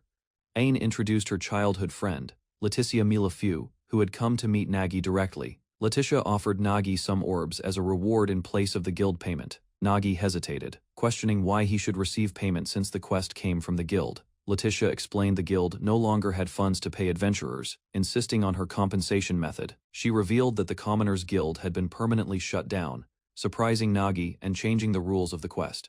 Nagi recalled childhood nights with Grandpa and Nias, listening to stories of dragons, heroes, and guild adventures before falling asleep. Nagi awoke suddenly to confusion, noticing the guild had shut down unexpectedly. Panic and questions filled his mind immediately. Realizing the Commoners Guild no longer functioned, Nagi considered selling his common skills to move forward and reunite with companions. As he planned, tension rose. The air shifted violently, signaling an unknown threat approaching swiftly from behind. A threatening adventurer appeared, mocking leftover guild members. Nagi prepared to defend himself and protect his friends from danger. Mad Dog Tanaka Kuga arrived, intimidating everyone. Rita warned Nagi that he had destroyed the Commoners Guild single-handedly, leaving nothing behind. Kuga explained he hadn't finished his task. He might still help former guild leaders, leaving a chance for mercy. Nagi wondered if a hero picked by the king could stop Kuga. He tried to understand Kuga's overwhelming strength. Nagi recounted how he signed a contract, dedicating his strength to labor and saving the world, leaving little for hero duties. Rita grew anxious, realizing Kuga's reputation reached across the world. Nagi recognized fragments of his knowledge and anticipated Kuga's next move. Again confronted Tanaka Kuga, criticizing his ruthlessness. Kuga prepared to attack, while Nagi watched anxiously, unsure how to intervene. Rita activated her rainbow barrier LV6, shielding the group. Kuga's attack barely slowed, showing his overwhelming strength and intent. Nagi shouted warnings for Ain to escape, realizing the danger was extreme. Everyone braced, fearing the impact of Kuga's next move. Cecile intervened, fiercely defending Nias. She reminded everyone that protecting the young was paramount, showing her unwavering determination and skill. Ain combined all elemental defenses, resisting Kuga's attacks. Memories of Grandpa inspired them, and Nagi felt hope amidst the chaos. Kuga rushed forward, attacking fiercely. Ain braced herself, preparing defenses, while Nagi watched anxiously, unsure how to counter the overwhelming power. Kuga's attacks landed, forcing Ain and others to dodge skillfully. Rita observed, ready to intervene and shield the group from harm. Rita arrived beside Nagi, explaining she came searching for him after noticing his absence. Nagi felt relieved by her timely support. Kuga demanded to know who joined Nagi. The tension rose, while Rita and Cecile prepared to defend and protect their allies. Ain activated Transcendent Perception, LV1, enhancing awareness. The group readied themselves, anticipating Kuga's next move and calculating a strategic counterattack. Rita launched a fierce counterattack against Kuga.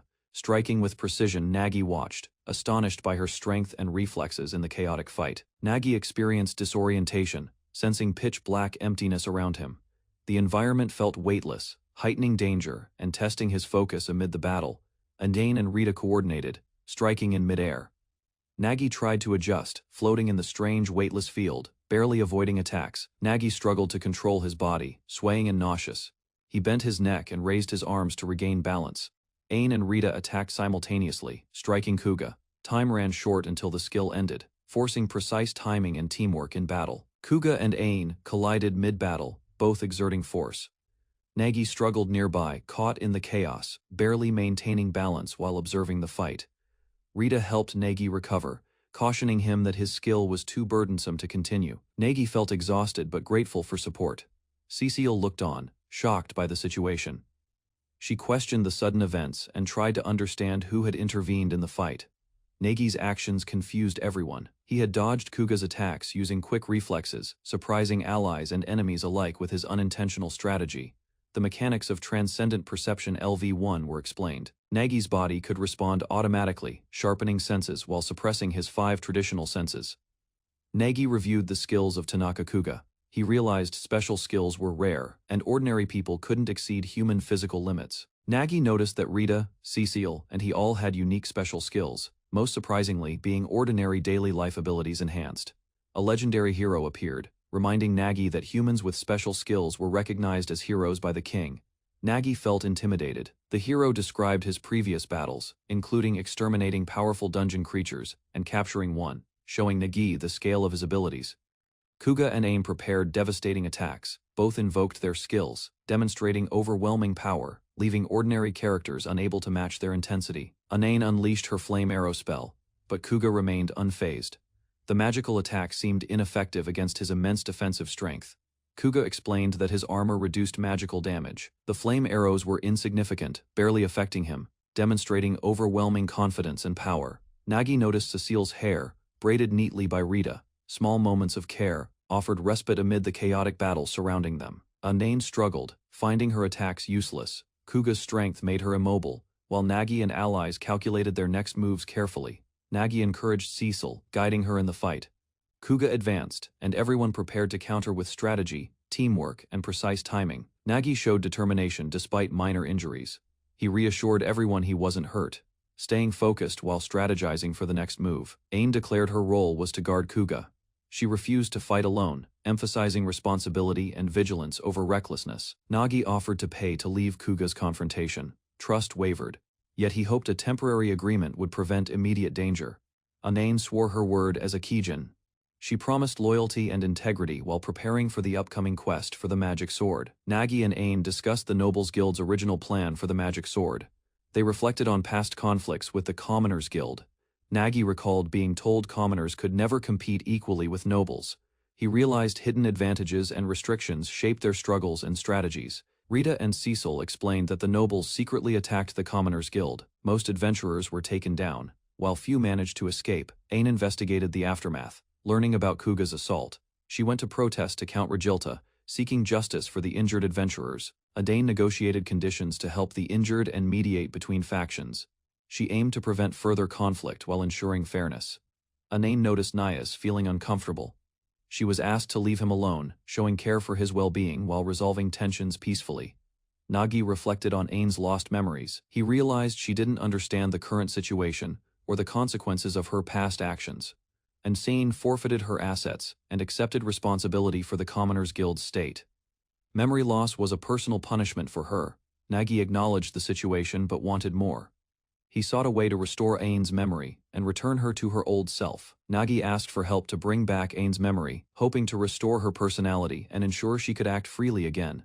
After a long day, Nagi returned to the inn. He prepared to rest, reflecting on the events and planning next steps. Nagi rested, reflecting on the day. He wished for a proper bath, exhausted by the constant battles and chaotic events. He returned early from the bathhouse. Cecile greeted him kindly, telling him to rest and recover after his hard work. Ain appeared unexpectedly, standing above Nagi. Her presence was intimidating, reminding him of previous confrontations and her formidable strength. Nagi feared she might attack, but Ain showed the promised money. He realized her intentions were not violent, despite her intimidating stance. Ain confessed growing interest in Nagi. He noticed her sudden closeness, feeling a mix of surprise, curiosity, and slight embarrassment. Ain admitted her attraction to strong men. Nagi felt overwhelmed, learning her intentions extended beyond battle, surprising him with her directness. She explained her skills thoroughly, guiding Nagi through the process. He was nervous, inexperienced, and overwhelmed, experiencing the situation for the first time. Nagi was warned about time limits and the urgency of retrieving Ain's lost memory. The consequences of delay became clear immediately. Anane left abruptly after Nagi's intervention, promising to return. Nagi observed, realizing her strength, independence, and unpredictability made her difficult to follow. Suma Nagi and his companions arrived at an ancient decrepit tower, tasked with guarding its mysterious structure under the night sky. Cecile Ferret and Suma discussed the recent guild failures, noting how commoners had disrupted the magic sword quest, causing political tension in town. They observed a floating crystal, rumored to drive watchers insane, and resolved to protect it until it vanished completely from existence. Guards expressed concern for the trainee guildmaster, a young girl whose memory was erased as punishment, reflecting on the harshness of nobility. Standing vigil against the cold mountain winds, Suma and the soldiers knew defiance against authority was impossible, continuing their lonely watch faithfully. Suma Nagi discovered Ain's memory would vanish in 3 days, realizing the urgency to act before the trainee guildmaster's mind disappeared. Letfacier presented the strict penalties for Ain's situation, including injury, defamation, and dereliction, urging immediate action to restore her memory. Suma struggled with limited information and feared a possible trap at the tower, while Letfacier tried to calm his anxiety. Cecile Ferret arrived unexpectedly, assessing the situation and expressing caution about combat, not backed by a contract. After careful discussion, Suma and Letfacier agreed to cooperate with Cecile, forming a plan to protect Ain from memory erasure. Suma Nagi and Letfacier discussed the urgent need for information before returning Ain to her normal state, aware a trap might await. Cecil explained the tower's defenses, including 8 guards at the entrance and 4 steel gargoyles inside designed to stop intruders. The group examined the steel gargoyle, a magical statue resistant to flame and physical damage, the lowest level guardian within the tower. Suma worried about stronger guardians, asking if any had wings or weapons, while Cecil and Letfacia observed his concern. Letfacia informed him of the high-level angel guardians, stressing the goal was to secure their crystals without direct combat whenever possible. Cecil Ferret agreed to work with Suma Nagi, committing to help restore Ain to her original state, despite initial hesitation. She explained the dangers of defying the Nobles Guild, noting that many adventurers had fled the town rather than risk punishment. Suma reminded her that Ain had protected him from an attack, while Letfacia emphasized their childhood connection and mutual responsibility. Letfacia moved to tears, expressed gratitude towards Suma and Cecil, trusting them to safeguard Ain and continue the mission. The group prepared to journey toward the tower once more, determined to face the dangers ahead and complete their mission together. Suma Nagi apologized for acting alone, explaining he could not leave Ain's situation unresolved, and took responsibility for his decision. The group returned to the secret room in Cecil's mansion to prepare Ain's memory crystal, with Letfacia and Rita supporting him. Suma again expressed his remorse, showing his concern while Cecil encouraged him to act boldly without overthinking the situation. Ain and Rita insisted that Suma should not apologize, emphasizing teamwork and sharing responsibility for the plan's success. Finally, the group calmed, smiles appearing as they regained focus, ready to continue their mission to restore Ain's memory together. Suma Nagi reflected on Cecil's guidance, acknowledging the original cause of their troubles was the demon who summoned the magic sword. Rita considered the memory crystal, ensuring that its restoration process remained a priority amid their preparations. The group discussed skill creation, preparing new abilities to counter the steel gargoyles, combining spells and techniques gathered during their journey. Suma and Cecil carefully tested the skills, using the area's magic abundance and demonic barrier to train without wasting energy. Rita, overwhelmed by the complexity of the skills, reacted nervously while Suma encouraged her, ready to continue skill development for the mission ahead. Suma Nagi reviewed skill slots on Rita, noticing space for one more skill, planning the next step in their preparation. He suggested using skill structure on the 3 of them together, confident it would work, ready to act if needed. Suma left the connection method to Cecile, trusting her knowledge of magic power to coordinate the group effectively. They prepared in a concentrated magical onsen, aiming to eliminate energy waste while transmitting power efficiently for the skill test. Suma felt confused as Cecil and Rita instructed him, unsure what they intended, bracing for the next step of skill activation. Cecil Ferret reminded Suma Nagi that the method for the skill test was left to them, encouraging focus and coordination. Rita stressed the need to conserve Nagi's stamina, warning him of the stronger enemies they would face afterward. Nagi felt a mix of confusion and anxiety, unsure why the others sounded disappointed, but tried to follow instructions carefully. He began activating skill structure, preparing to combine his abilities with Cecil's and Rita's for their training exercise. The skill interface appeared, displaying his and Cecil's abilities, marking the start of their coordinated skill creation and testing process. Suma Nagi prepared to display Rita's skill as the 3rd element in their coordinated skill structure, advancing their skill link-up. Rita felt overwhelmed, noticing how little of her skill had been displayed so far, yet tried to endure the magical strain. Nagi apologized repeatedly, explaining the tingling sensations were caused by reconnecting their magical powers, reassuring Rita to remain steady. Rita focused as Nagi initiated the skill combination, carefully synchronizing the magic flow to complete the link-up successfully. The interface updated, removing and replacing skill concepts, showing the final combination of abilities ready for use in their training exercise. Suma Nagi coordinated with Cecile and Rita, pushing skill concepts together to merge their abilities into a single unified structure. He extended his hand, focusing on the flow of magic as the skills intertwined, forming the final link for their skill combination. Nagi felt the energy surge through him, amazed at the power as the magical connection completed successfully.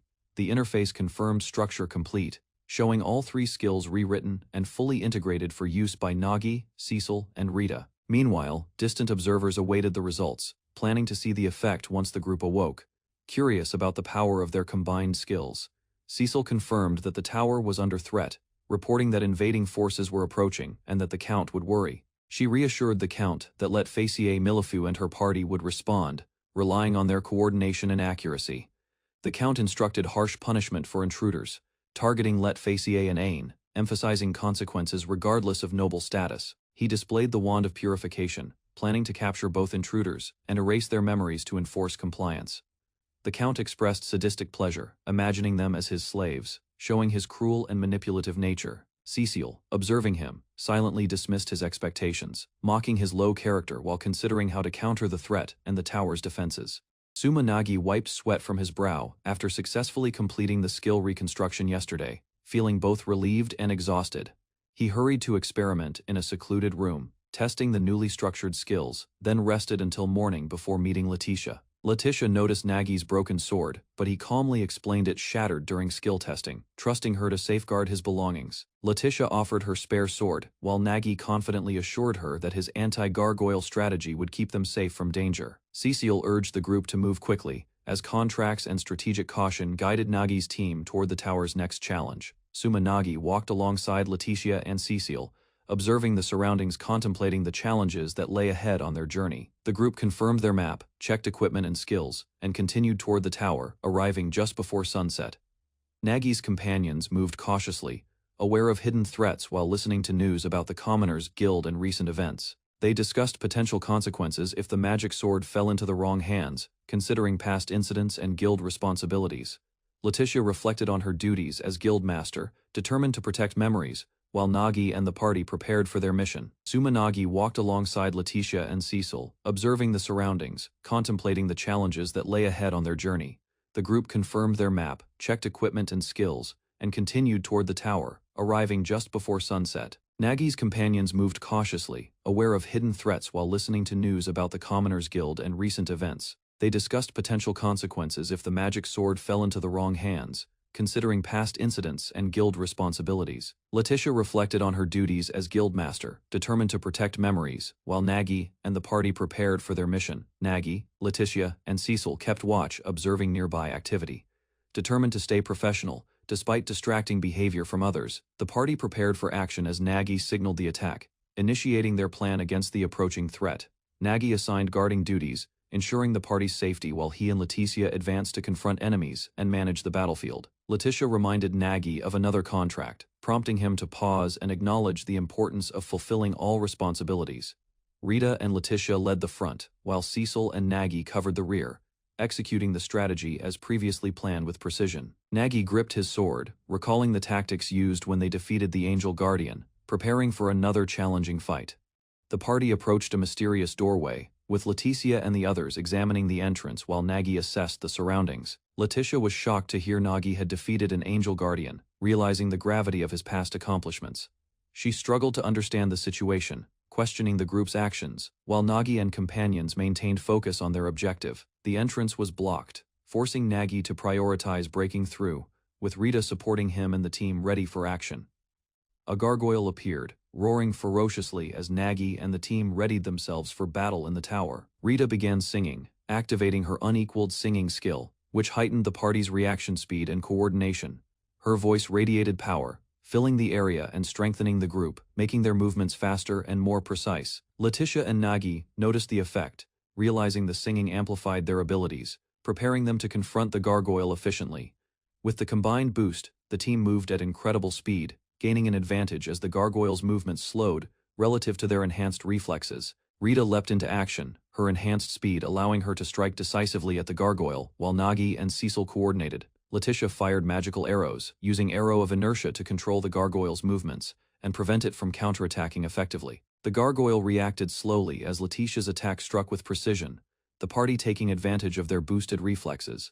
The team paused briefly to assess the doorway, realizing that careful planning was required for the next stage of their mission. Letitia continued her training shots, using multiple Arrow of Inertia attacks to refine technique, emphasizing control over raw damage. Cecile immobilized a foe with a precise arrow, giving Nagi and the team space to move safely without obstruction. Nagi signaled everyone to dash, climbing to the next floor quickly while Letitia followed closely, maintaining formation. The arrow fired by Cecile drained magic power from the target, especially effective against Guardian-type enemies. Nagi explained the plan: steal the gargoyle's energy to minimize their threat while navigating stairs safely. Rita sang to boost movement speed, while Cecil drained magic with arrows and Nagi directed the team toward efficiency. Rita and the team advanced quickly, using prior guidance to move safely and efficiently toward their goal in the tower. Rita shouted at a gargoyle, forcing it into action while preparing her next attack, keeping the enemy off balance. She delivered swift strikes, landing multiple blows on the gargoyle with her enhanced speed and precision. Rita continued her rapid assault, attacking from multiple angles, ensuring the gargoyle could not effectively retaliate. The gargoyle reacted in shock as Rita's attacks overwhelmed it. Nagi and Cecil, observing and ready to support her next move. Letitia knelt, reflecting on her actions and realizing she had been using others' strength while attempting to protect herself. Nagi explained that her father's influence had limited her perspective, and she had been unfairly burdened by expectations. She recalled how Ain's family had accepted her and allowed her to join the Commoners Guild, highlighting her support system. Despite feeling powerless, Letitia understood that needing help did not make her weak. Reliance was part of strategy. Nagi reassured her that seeking strength and assistance from allies like Cecil and Rita was acceptable and encouraged. Nagi apologized for accidentally calling Letitia by her first name, realizing he had been careless all along. He explained that despite adding San to Ain's name, he had referred to Letitia informally without noticing. Letitia smiled gently, telling Nagi to continue calling her the same way. Showing her understanding and acceptance, she guided the team toward the top floor, their goal to retrieve Ain's memory crystal and complete their mission. From above, an ominous figure observed the party, signaling a new threat as they approached the final stage. Sumanagi approached the ruined tower cautiously, sensing the ground tremble beneath him. A deep chasm had formed, revealing an ominous pit at its center. At the edge of the pit, a familiar armored figure appeared. The rival grinned, declaring he would restore his honor from their previous confrontation, holding a mysterious tome tightly. Nagi and his companions watched in shock, trying to understand the sudden appearance of this unexpected figure. Tanaka Kuga revealed himself, claiming the title of legendary hero. Confusion spread as Nagi struggled to distinguish truth from deception. The rival pointed to a magical seal, demanding the group retrieve it, challenging Nagi's party to confront both the danger and their rival's intentions. Sumanagi and Cecil Ferret confronted the magical artifact, tense as its power radiated outward. Cecil prepared to defend against any threat. Nagi tried to stay calm despite the artifact's presence. Panic briefly overtook him as the artifact seemed to respond unpredictably. He studied the artifact closely, noting its delicate structure. Nagi realized it might hold clues about the rival's intentions and the seal's power. Nagi explained the significance of the armor, trying to understand the rival's identity and capabilities. He focused on the connection between the armor and the Dark Hero. The rival adjusted his helmet, revealing a confident smile. His presence suggested a challenge, and Nagi and his companions braced themselves for the confrontation ahead. Tanaka Kuga explained the custom magic armor to Nagi and Cecil, emphasizing its advanced design and mobility. He detailed its magical enhancements, showing it could withstand attacks like flame arrows, making him a formidable opponent. Kuga demonstrated his speed, claiming even a deity could not match his reflexes, leaving Nagi and the others observing closely. Nagi reflected on how this world appreciated his abilities for the first time, noting Kuga's pride and unique skills. Suddenly, Kuga revealed his lethal intentions, swinging his weapon, declaring that to maintain his superiority, Nagi's party would face deadly danger. Tanaka Kuga discussed the difficulties of life in the new world, explaining the lack of conveniences like hairdryers and the long effort required to dry long hair. Nagi and Kuga compared habits, noting the care needed to maintain hair without damage while observing social customs for girls. Nagi reflected on the diversity of people in the world, emphasizing that everyone's qualities, like skin tone or hair type, were equally valid and admirable. Nagi humorously prioritized discovering unique traits among his companions over traditional heroics, amusing some and flustering others, like Rita and Cecil. Kuga, angered by Nagi's focus on trivial matters, displayed intense frustration, hinting that his competitive nature could turn dangerous if provoked further. Cecil and Ain launched coordinated attacks, demonstrating their unique skills, arrow of inertia, and unequaled singing, striking precisely at their targets. Nagi checked on Leticia and Ain, ensuring their memory crystals and magical gear were intact, relieved that no serious harm came to them. Nagi reflected on the incredible strength of his companions. Even unexpected challenges, like Tanaka Kuga's sudden appearance, could not overwhelm them. Letitia encouraged the group, suggesting they could become a legendary party in the town, emphasizing teamwork and mutual respect. Nagi considered the risks of their power but acknowledged Letitia's advice. using each other's strengths wisely, could make their party unstoppable in both battle and reputation. Nagi reflected on the bond between his companions, observing how Letitia and others enjoyed each other's company, while he maintained responsibility over the estate. He admired the camaraderie between Letitia and Cecil, noting their friendship and joking about joining a mystery party while preferring a simple life. Rita and other companions expressed their wish to live a carefree life alongside Nagi and Cecil, abandoning traditional hero ambitions. As the sun set over the horizon, Letitia exclaimed dramatically, emphasizing loyalty and teamwork in her own humorous way. Nagi considered commissioning Letitia to reclaim the crystal if needed, recognizing her skill, courage, and reliability while weighing the risk of failure. Letitia noticed the approaching figure and sighed, frustrated after preparing the stage for the upcoming encounter. She informed Nagi that her contract with the court had ended, and she no longer needed to intervene, leaving him surprised. Nagi left a note, entrusting the crystal to her care, highlighting his trust in Letitia's abilities and judgment. Letitia realized that the memory crystal had been stolen from the northern tower, sparking concern over unexpected interference. The guards reported that all steel gargoyles were immobilized, 2 destroyed, and the remaining tied up, shocking Letitia with the scale of the attack. A church official panicked, frustrated by the failure of the steel gargoyles and their inability to stop the intruder, cursing their incompetence. Letitia approached with calm precision, her footsteps echoing, signaling that the church's investment in power had been misjudged. The official recoiled, shocked by her calm authority and her direct assessment of his failures. Letitia criticized the official's actions, highlighting his incompetence and tendency to blame others when failing to uphold the church's doctrine. The official attempted to interrupt, but Letitia silenced him with swift action, showing her dominance and control over the situation. Letitia struck down the church official, condemning him for raising his hand against a girl, asserting her authority. She demanded accountability, confronting him about reporting the events and the failures of his guards and steel gargoyles. Letitia emphasized that his actions were unjust, warning him that every misdeed was being observed and would be remembered. The official cried out in pain as Letitia's judgment landed, demonstrating the consequences of misuse of power. Letitia revealed her identity as part of the Mystery Party 9 Apocalypse, asserting the group's strength and determination to enforce justice. Nagi, Letitia, and Cecil discussed the aftermath of their confrontation, laughing lightly while observing how each had played their part. Cecil explained that she came to destroy a relic linked to the Church of Itolna, which had stolen Ain's memory, emphasizing her purpose. Nagi reflected on the divine punishment they imposed on the church for interfering with a maiden's memories and feelings. Letitia recounted rumors about the Church of Itolna, including the dismissal of a head priestess, noting her beauty and golden hair. Ain smiled mischievously, lightening the mood as they celebrated their success, the companions sharing relief and quiet satisfaction at their work. Ain shushed Letitia, quietly taking credit for her own actions without Nagi knowing, signaling a playful independence. Letitia reacted with surprise, reflecting on the unusual abilities and skills her companions displayed during their adventures. Ain suggested they return, reminding Letitia that everyone was waiting, while Letitia observed the group's strength and mystery. Letitia wandered through a misty area, confused about her location and her destination, uncertain of where to proceed. She realized her responsibility, remembering she had to return to work at the Commoners Guild, grounding her wandering thoughts in duty. Nyes reflected sadly, thinking about her failure to protect a treasured place, feeling the weight of responsibility. She reached out, longing to reunite with her grandfather and the ones she loved, wishing to escape the pain of loss. Nyas's hand touched her grandfather's, a delicate and emotional connection bridging the distance between her grief and comfort. She silently wished for everyone's happiness, focusing her heart on the well-being of others, despite her own sorrow. Nyas apologized for not keeping her promise, expressing her regret while being reassured by her grandfather's presence, symbolizing forgiveness and understanding.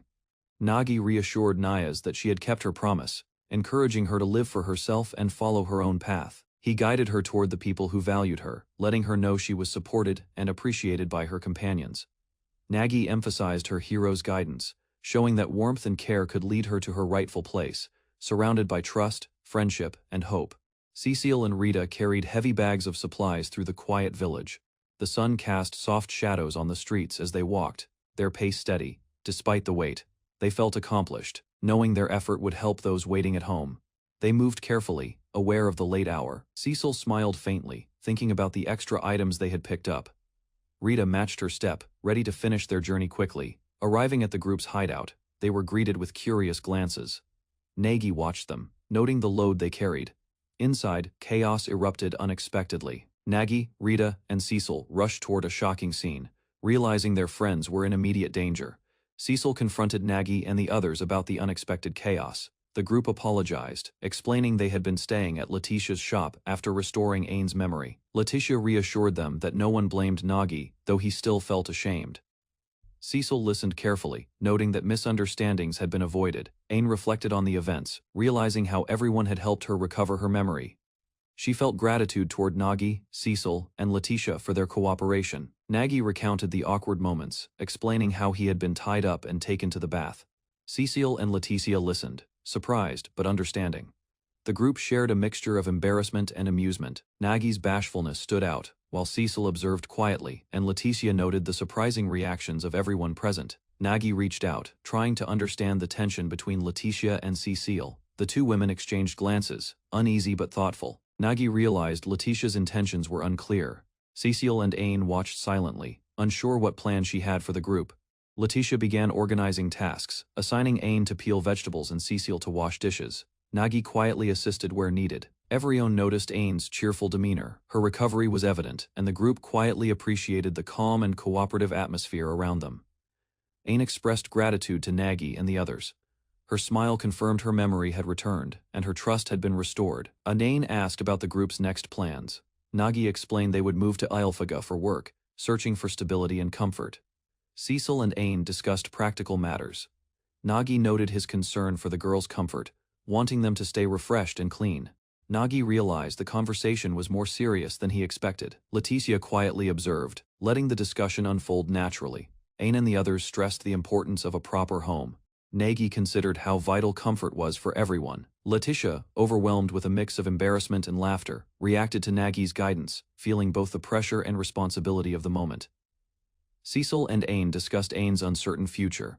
Nagi worried whether leaving her with Letitia was the right choice for safety. Letitia decided to handle the matter herself. Nagi realized causing a fuss would embarrass everyone unnecessarily, respecting her decision.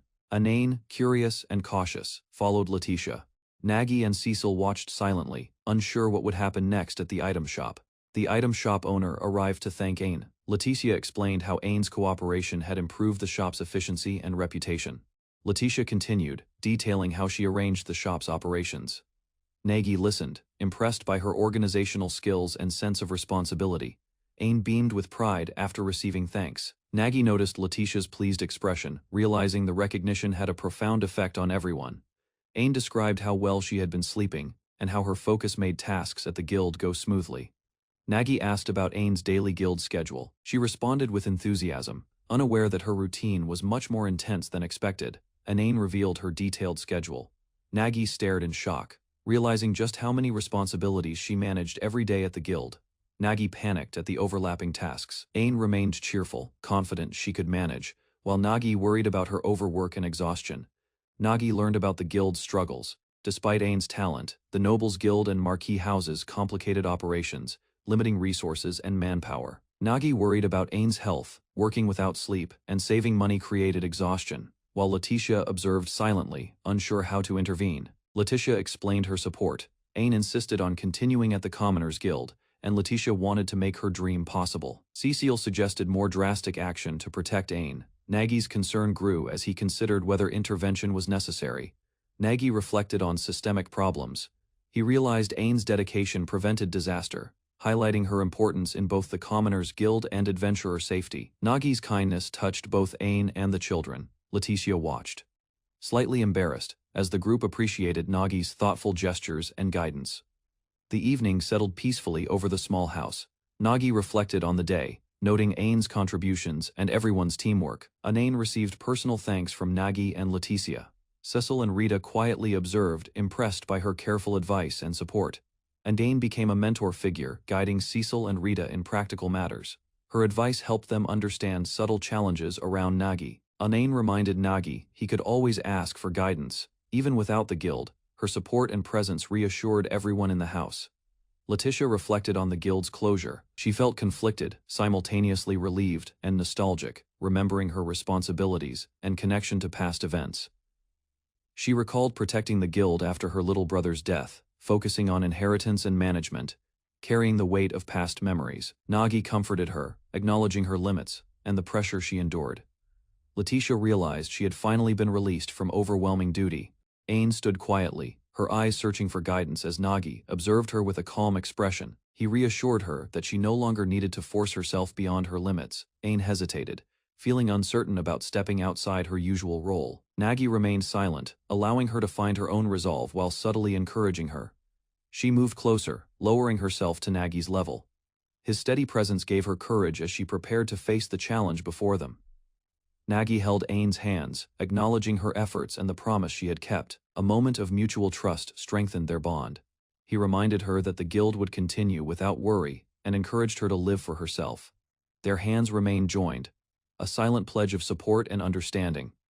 Ain looked up, her expression softening as she assured Nagi that everything would be okay. Nagi smiled awkwardly, admitting he lacked confidence in his own strength. He promised silently to protect her, warning that anyone who caused trouble would face consequences. Ain knelt beside him, exhausted from her work. Nagi gently reassured her that her shift was over, allowing her a moment to relax.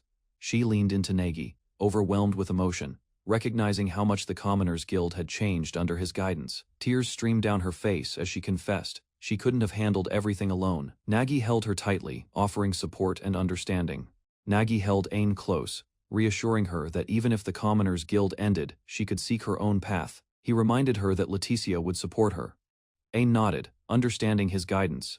Nagi's eyes widened as he noticed someone approaching, sensing an important presence. Letitia entered the room confidently, returning from her prior errands. Her presence exuded authority and calm, inspiring both Nagi and Ain. Letitia knelt before Ain, recognizing the exhaustion and sacrifices she had made for the guild. She acknowledged that Ain had given everything she had. Letitia encouraged Ain to move forward, saying the time had come to embark on her future. Ain looked up, determined to follow her own path with guidance. Letitia approached Nagi, requesting a private moment. She acknowledged his recent efforts and thanked him for restoring Ain's memory. Letitia formally transferred ownership of her property to Nagi, including all buildings and furnishings. Nagi was stunned, realizing she was giving him a house as a reward. She prepared the formal contract, emphasizing that property rights must be carefully respected to remain valid. Adain observed nervously, wondering what her next step would be as Nagi received the contract. Letitia explained that once Nagi and the girls departed for Igulfa, Ain would likely never see them again, asking if she was ready for this change. Nagi proposed making a formal contract with Ain, catching her slightly off guard as she struggled to respond. He explained that he had a house to give away, but wanted it kept clean, hoping Ain could maintain it as if it were a keepsake from his mother. Nagi asked if Ain, skilled at housework, could manage the task, ensuring the home remained cared for. He raised his hand urgently, emphasizing that this arrangement would be formalized with the contract, making it official. Letitia watched from the side, curious if Nagi's discussion with Ain involved her, noticing the seriousness in their conversation and the attention Ain gave. Nagi studied the contract carefully, realizing that if someone was serving in the house, they would be included under its terms. Letitia smirked, teasing him slightly as he reacted nervously to the implications. Nagi panicked at the thought of Ain becoming a formal servant under the contract, worried about her independence. Letitia calmly explained the risks of taking his eyes off Ain, making him understand the seriousness of the arrangement. He tried to reconcile his desire to protect Ain with the reality of the contract, realizing that she would be freed from labor, yet placed under his formal oversight. Ain reflected on the last few days, enjoying the simple routines of eating, housework, and resting with Nagi, Rita, and Cecil. She expressed her desire to be close to Nagi and connected to the group, feeling like part of a family rather than a servant. Ain offered to do anything to support them, from cleaning to cooking, showing her dedication and willingness to help. Nagi and Letitia considered her abilities, recognizing Ain's strength as a capable member and protector of the guild. Nagi formalized their relationship with a contract, ensuring they would remain together, with Letitia witnessing the arrangement and supporting the decision. Anain placed the contract ring on Nagi's hand, formally entrusting herself and the house to him. Letitia watched, confirming that Nagi would now be the master and Ain the caretaker. As they left the house together, Nagi felt a sudden, overwhelming sensation, sensing an unusual energy in the air. He realized it was the spirit of a young hero, a powerful force arising from turbulent events, signaling that new challenges and adventures were about to unfold for him and Ain. The morning after signing contracts with Ain and Letitia, Sumanagi prepared for the day. He called for Rita, eager to begin their plans together. Rita hurried down the stairs, but misjudged her step and nearly collided with Nagi. He instinctively moved to avoid her, startled by the sudden rush. Recovering quickly, Rita apologized and steadied herself. Nagi observed quietly, noting her determination and energy as she readied for their outing. Rita, excited and radiant, adjusted her clothes after a bath, ensuring her appearance was neat. She thought about Nagi's earlier praise and smiled with joy. Nagi reminded her of a small but important detail, to hide her ears and tail before they left. She nodded, ready to embark on their shopping trip for Ilgafa. In the morning, Suma Nagi explained the situation to Rita and Cecil. Both girls listened carefully, establishing a sense of teamwork for the day ahead. Nagi prepared to travel to Ilgafa. Cecil rode ahead on her horse, explaining she had minor tasks to handle before their departure. Nagi observed, taking in her calm efficiency. Back at the residence, Cecil and Ain were instructed to begin packing. They moved quickly, organizing supplies under Nagi's guidance. Cecil held a scroll, uncertainly, unsure of its use. Nagi reassured her, offering quiet support and confidence. Rita, excited and energetic, called for Nagi to hurry. He contemplated the scroll, planning how to use it for Cecil's benefit as they prepared to leave. During their shopping trip, Rita clung happily to Nagi, though he reminded her shopping was a task, not play. She smiled but kept up the pace, walking together. Nagi questioned Rita about her earlier remark on Ain becoming his slave. She looked thoughtful, blushing slightly as she considered her words. Rita explained that she had anticipated the situation, surprising Nagi with her calm insight. He tried to process her reasoning. Nagi reassured Rita that he would never abandon someone who lost her place, giving her confidence and comfort. Nagi examined a contract scroll from Letitia, realizing its complexity. Rita guided him, giving him the necessary share while he prepared to respect the terms of the agreement. Nagi realized Letitia had planned for Ain to stay in his care from the start. Cecil's expression revealed her surprise as Nagi processed the revelation. Walking through town, Nagi reflected that he could never match the girl's expectations, but resolved to rise to the challenge. Rita and Cecil followed, cheerful and energetic. The group arrived at a shop to pick up a previously ordered item. Nagi explained that it had been arranged beforehand as a gesture of care. Inside, a high priestess greeted them warmly. Nagi introduced the girls, and Cecil appeared slightly flustered by the formal encounter. The priestess expressed gratitude, explaining how Nagi's actions had helped her and her son make a living. Nagi listened, humbled by the positive impact of his efforts. Rita smiled proudly, expressing her happiness silently as Nagi completed their errand. He acknowledged her contentment, feeling responsible for the group back in town. Nagi had the girls measured and fitted for clothing. Rita excitedly prepared. Aware that the Count's parade was approaching, Nagi explained the context of the parade. The Nobles Guild, the Church of Itluna, and the Commoners Guild were organizing it. Cecil listened, recalling the continuing story she had almost forgotten. Rita warned Nagi to stay calm, aware that his temper could flare while managing festival responsibilities. He agreed, realizing the importance of composure. Suddenly, Nagi and Rita were interrupted by chaos in a nearby shop. They quickly reacted, unsure who was in charge, as their day grew busier than expected. A young boy instructed Nagi and Rita to stay hidden until others left. Nagi complied, attentive to the sudden urgency in the rush.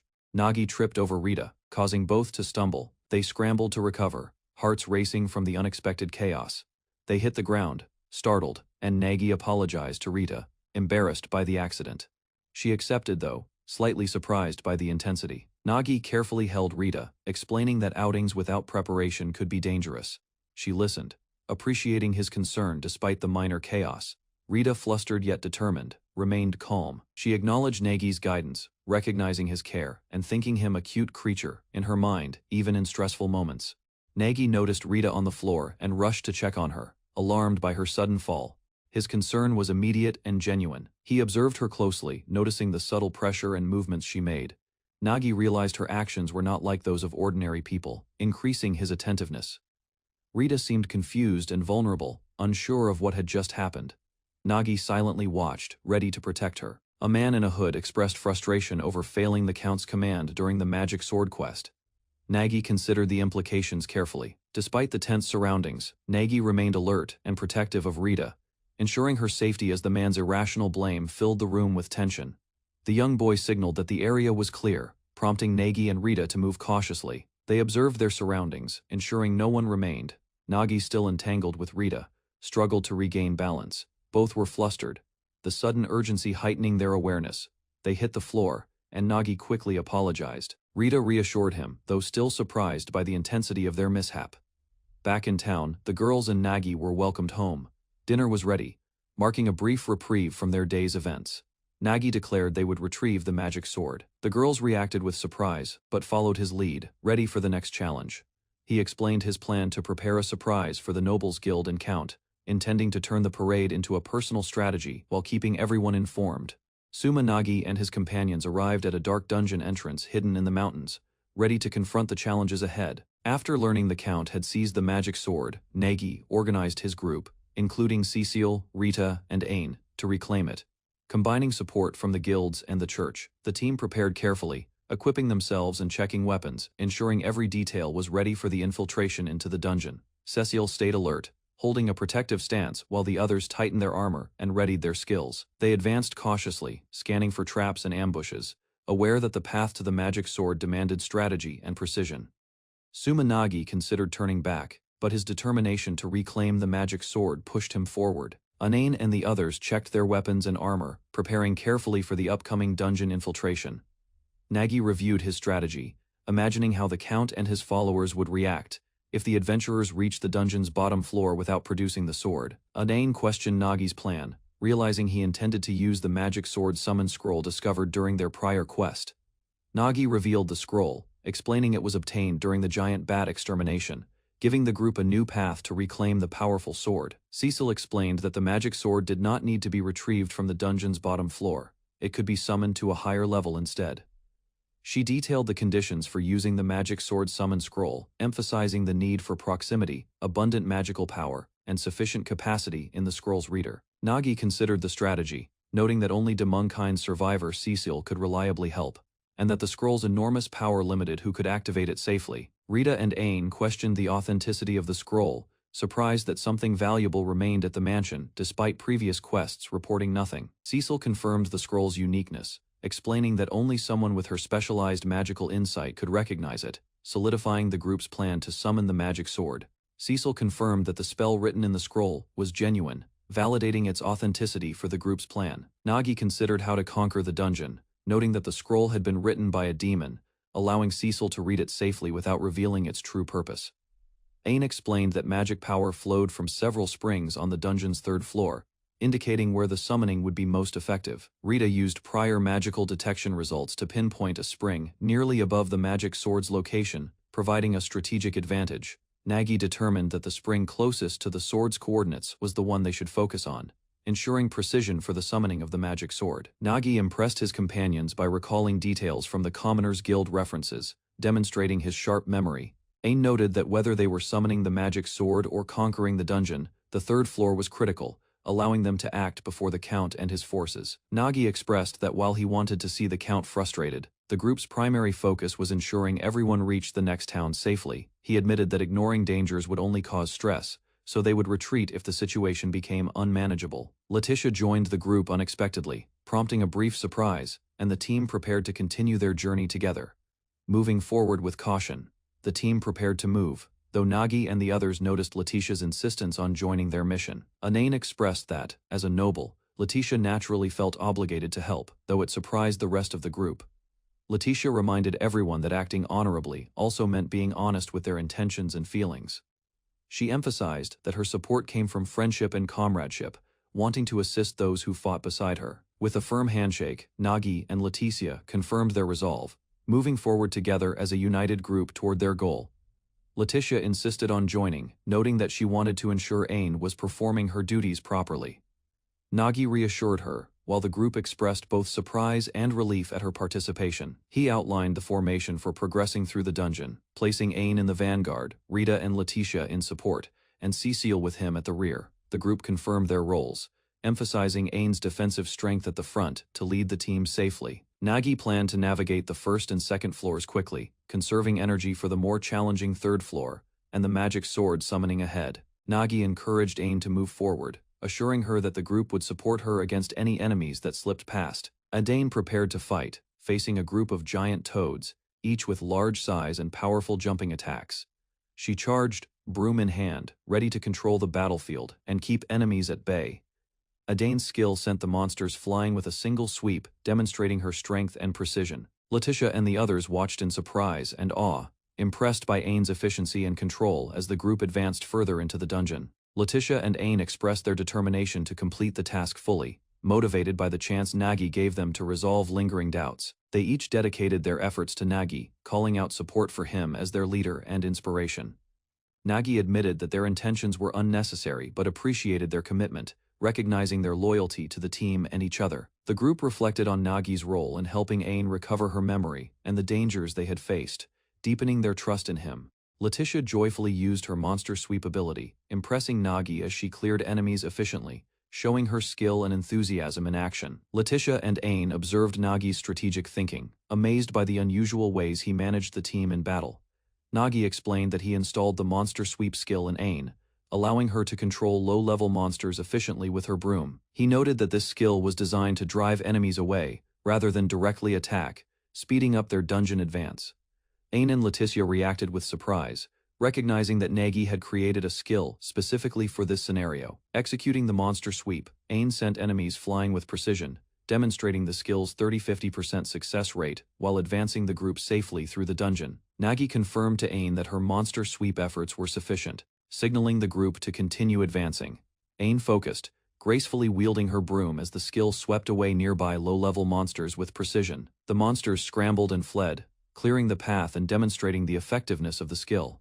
Letitia and the others watched in awe, impressed by Aine's mastery and the team's seamless coordination. Aine expressed her fulfillment, satisfied with the progress made and Nagi's guidance, feeling accomplished and ready for the challenges ahead. Letitia reflected on her past role as a backup for the adventurers, feeling fulfilled by contributing directly for someone important to her. She told Nagi to use her fully, offering her body and soul to serve and support him in any way needed. Leaning close, Letitia expressed her devotion, emphasizing her willingness to assist Nagi completely. Nagi listened, stunned by her sincerity, realizing the depth of her commitment and trust in him. Letitia embraced Nagi, assuring him that everything she did for him would be given wholeheartedly, reinforcing their bond and teamwork. Suma, Nagi and Aine entered a cave dungeon to acquire the magic sword. Aine fought skillfully, helping them clear early floors. Suddenly, an intense light burst through the dungeon, signaling the arrival of stronger forces that awaited them deeper inside. On the third floor, the party entered ancient ruins. Suma observed the architecture while Aine prepared for potential goblin ambushes. Goblins appeared unexpectedly. Suma commanded caution while the creatures readied attacks, targeting Aine first.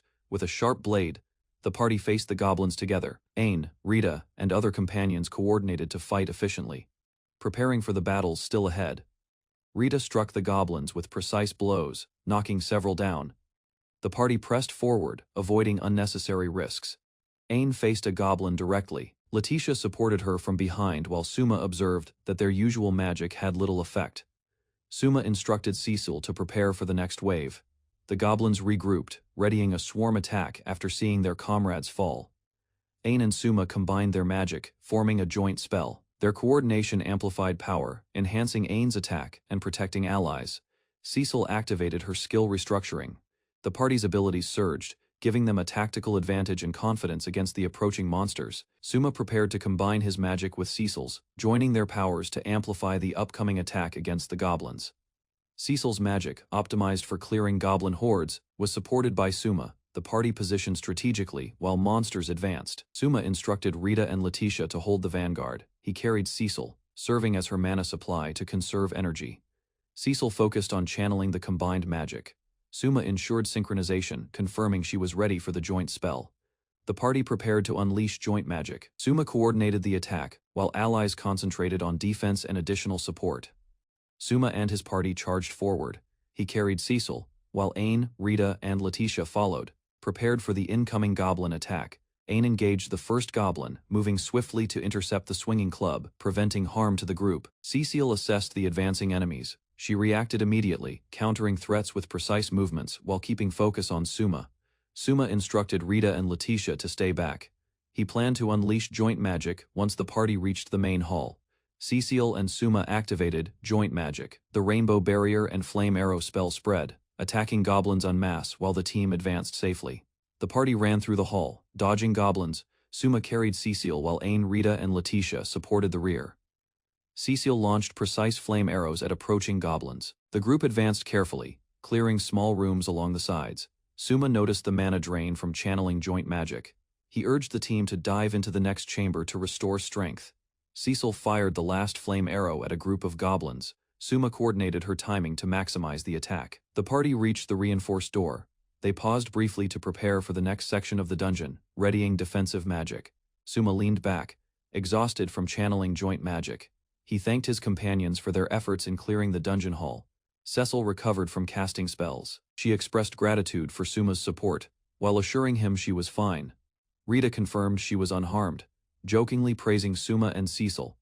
Suma internally noted how confusing the girls' reactions could be.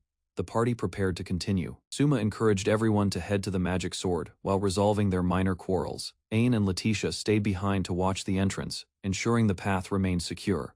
The team advanced toward the next objective. Suma and Cecile arrived at a pool of mana. Cecile was amazed by the energy flowing before her eyes, restoring spent magic. Ain felt the mana returning rapidly, similar to the sensation she experienced at the mage's mansion. The party's power surged. Cecile requested Suma to supply her with magic again. He complied, ensuring she was fully prepared for the next step. Cecile activated skill structure LV2 and readied the magic sword summon scroll, carefully planning their next move. Cecile began the summoning ritual, invoking her heritage and powers, calling forth the sword with precision and determination. Cecile completed the summoning ritual, calling the magic sword Reginables from another world. Swirling energy surrounded the party.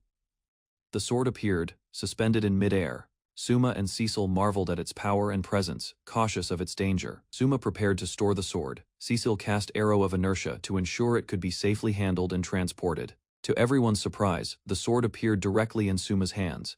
He realized the magic's unpredictability but remained ready. Suma held Reginables carefully, marveling at its power. The party prepared to continue their adventure with the sword secured. Suma suddenly became conscious of Cecile's presence. His balance shifted, and he stumbled onto her unexpectedly. Cecile reacted with surprise. She struggled as Suma apologized, realizing the awkwardness of the situation in front of the party. Rita, witnessing the scene, winced at her own clumsiness. Even the Beast Girl found herself flustered by the unexpected fall. Cecile's emotions flared as she called out Suma's name, embarrassed yet aware of his intentions, and the situation's tension. Letitia and Ain arrived, noticing the commotion. They expressed mild exasperation, trying to redirect everyone's focus to the ongoing mission. Suma warned Ain and Letitia to stay away as he approached the magic sword. He moved cautiously, aware of the sword's energy. Suma carefully grasped Reginables. Cecile reacted in surprise, realizing the sword's power was directly in Suma's hands. Ain observed Suma's actions, questioning his intent. Cecile's expression revealed her astonishment as Suma handled the sword. Suma carried the sword while Cecile and Rita followed. The weight of responsibility and the magic sword's power was clear. Suma reflected on why he held the sword and the companions around him, recognizing that they were the ones chosen by Master Sama. Suma noticed a sudden presence as the sword's energy swirled. He looked up in surprise, sensing something new. Cecile materialized, declaring herself the magic sword, Reginables. Her form shimmered, radiating the weapon's power in humanoid form. Suma asked who she was. Cecile acknowledged him as her master, her tone both commanding and expectant. Cecile explained that she would serve Suma and obey his choices, whether he pursued heroism or fell into ruin. Suma Nagi hesitated as a mysterious voice acknowledged him as its master, offering the choice between heroism and ruin. A powerful figure appeared, explaining that she sought a young man who could balance desire with reason. Suma felt overwhelmed by the weight of the decision. Suma's eyes widened in surprise, unsure if he could meet the expectations placed upon him. Cecil Ferret, Rita Melfius, Ain Kernet, and Raphilia Grace watched closely, affirming that Suma had the ideal capacity. The mysterious figure urged Suma to accept his destiny, hinting at the latent power in his eyes, and the beginning of his path as a master of skills. Suma Nagi struggled with the weight of expectations, as the mysterious figure reminded him of all past masters who became kings. The figure explained that heroes were inherently lustful, and even exceptional men faced judgment depending on their actions with others. The magic sword introduced itself, stating its purpose was to create a hero, channeling its power solely to aid Suma. Suma sat exhausted, aware of the eyes of Cecil Ferret, Rita Melfius, and Ain Kernet watching him closely, feeling the responsibility of his role. The mysterious figure clarified that Suma's choices mattered more than desire, emphasizing his unique role and leaving him to consider the path ahead. Cecil Ferret and Ain Kernet watched as the mysterious figure explained that heroes were forgiven for their lustful ways, encouraged to rise to greatness. The figure recounted tales of past heroes, a youth who loved books, an orphaned boy, and a man devoted to his wife and child. Illustrating the trials heroes endure, Suma Nagi was told that his potential surpassed even previous heroes, having already formed a harem without using the figure's power. The figure described her skill in controlling minds, offering to be the cornerstone for Suma's rule. Suma considered taking the magic sword, aware that its power could guide him to rule people. Yet he hesitated, questioning the weight of the decision ahead. The mysterious figure told Suma Nagi that all past promises and conventions were meaningless, emphasizing that he could command people, armies, or wealth at his will. Suma's mind drifted to memories of his past, including promises to loved ones, stirring feelings of responsibility and doubt. Cecil Ferret and Ain Kernet observed Suma as he struggled, visibly conflicted and hesitant to accept the power before him. Suma declared he would not rule anyone and would live freely, resisting the destiny of a hero. Adain intervened, reassuring that Suma need not become a conventional hero or a ruler, allowing him to chart his own path. Neither hero nor criminal, Adain Kernet held her ground, reminding Suma Nagi that his decisions could influence others and protect them from harm. Cecil Ferret, Rita Melpheus, and Ain each pledged to protect Suma, reinforcing the bonds of trust and care surrounding him. The magic sword, Reginoblus, declared that it would combine its functions with Suma, serving him as a unified organism to fulfill his mission. Suma questioned the nature of living beings with skills, recognizing the sword as more than an object but a sentient ally. Suma, asserting his authority, formed a contract with Reginoblus, binding it to obey him and marking the start of a new partnership between master and sword. Reginoblus reminded Suma Nagi that his mind control power could override the slave contract, asserting that past masters had tried similar methods. Suma activated skill structure LV2, using his abilities to manipulate the situation while keeping control over Reginoblus. He called on Ain Kernet, instructing her to allow the use of her skill to assist him, and she agreed willingly. Suma executed the skill, efficiently managing functions and actions, ensuring Ain's cooperation while maintaining control of the situation. Adain expressed her concern and closeness, reminding Suma that she was there to protect him, reinforcing their bond even amid the complex power exchange. Suma Nagi guided Ain Kernet to perform her role, reassuring her that she would do her duty as his big sister. Ain embraced Nagi, pledging to protect him fully, showing the strength of her loyalty and care. Reginoblus observed the scene, reflecting that it had been performing its function diligently, now formally integrated into Nagi's plans. Cecil Ferret and Rita Melpheus watched with curiosity and respect, acknowledging the bonds forming between Nagi, Ain, and the sword. Ain comforted Maken, emphasizing the support system surrounding Nagi, confirming their unity and shared commitment to protect and aid him. Suma Nagi completed the skill structure, gaining the ability to mix and match skills from his companions and slaves to create new abilities. He reviewed his team, including Reginoblus, whose powers had been altered to prevent the creation of heroes, solidifying control and streamlining his strategy. Reginoblus explained the connection between the mind domination skill and the Eki events that had occurred, clarifying the mechanism to Suma and showing how he could now use the skills efficiently without unintended effects. Reginoblus lectured Suma about cherishing relationships and motivating people. She emphasized treating women well and respecting heroes, while Suma listened, thoughtful and slightly overwhelmed by her intensity. Reginoblus playfully reminded Suma that those who disrespected women were enemies, lightly striking him as a warning. Suma prepared to leave for the mage's mansion, with the group following quietly behind. Cecile seemed introspective. Suma noticed her unusual mood and learned she had discovered something important about the mage who had made the mysterious scroll.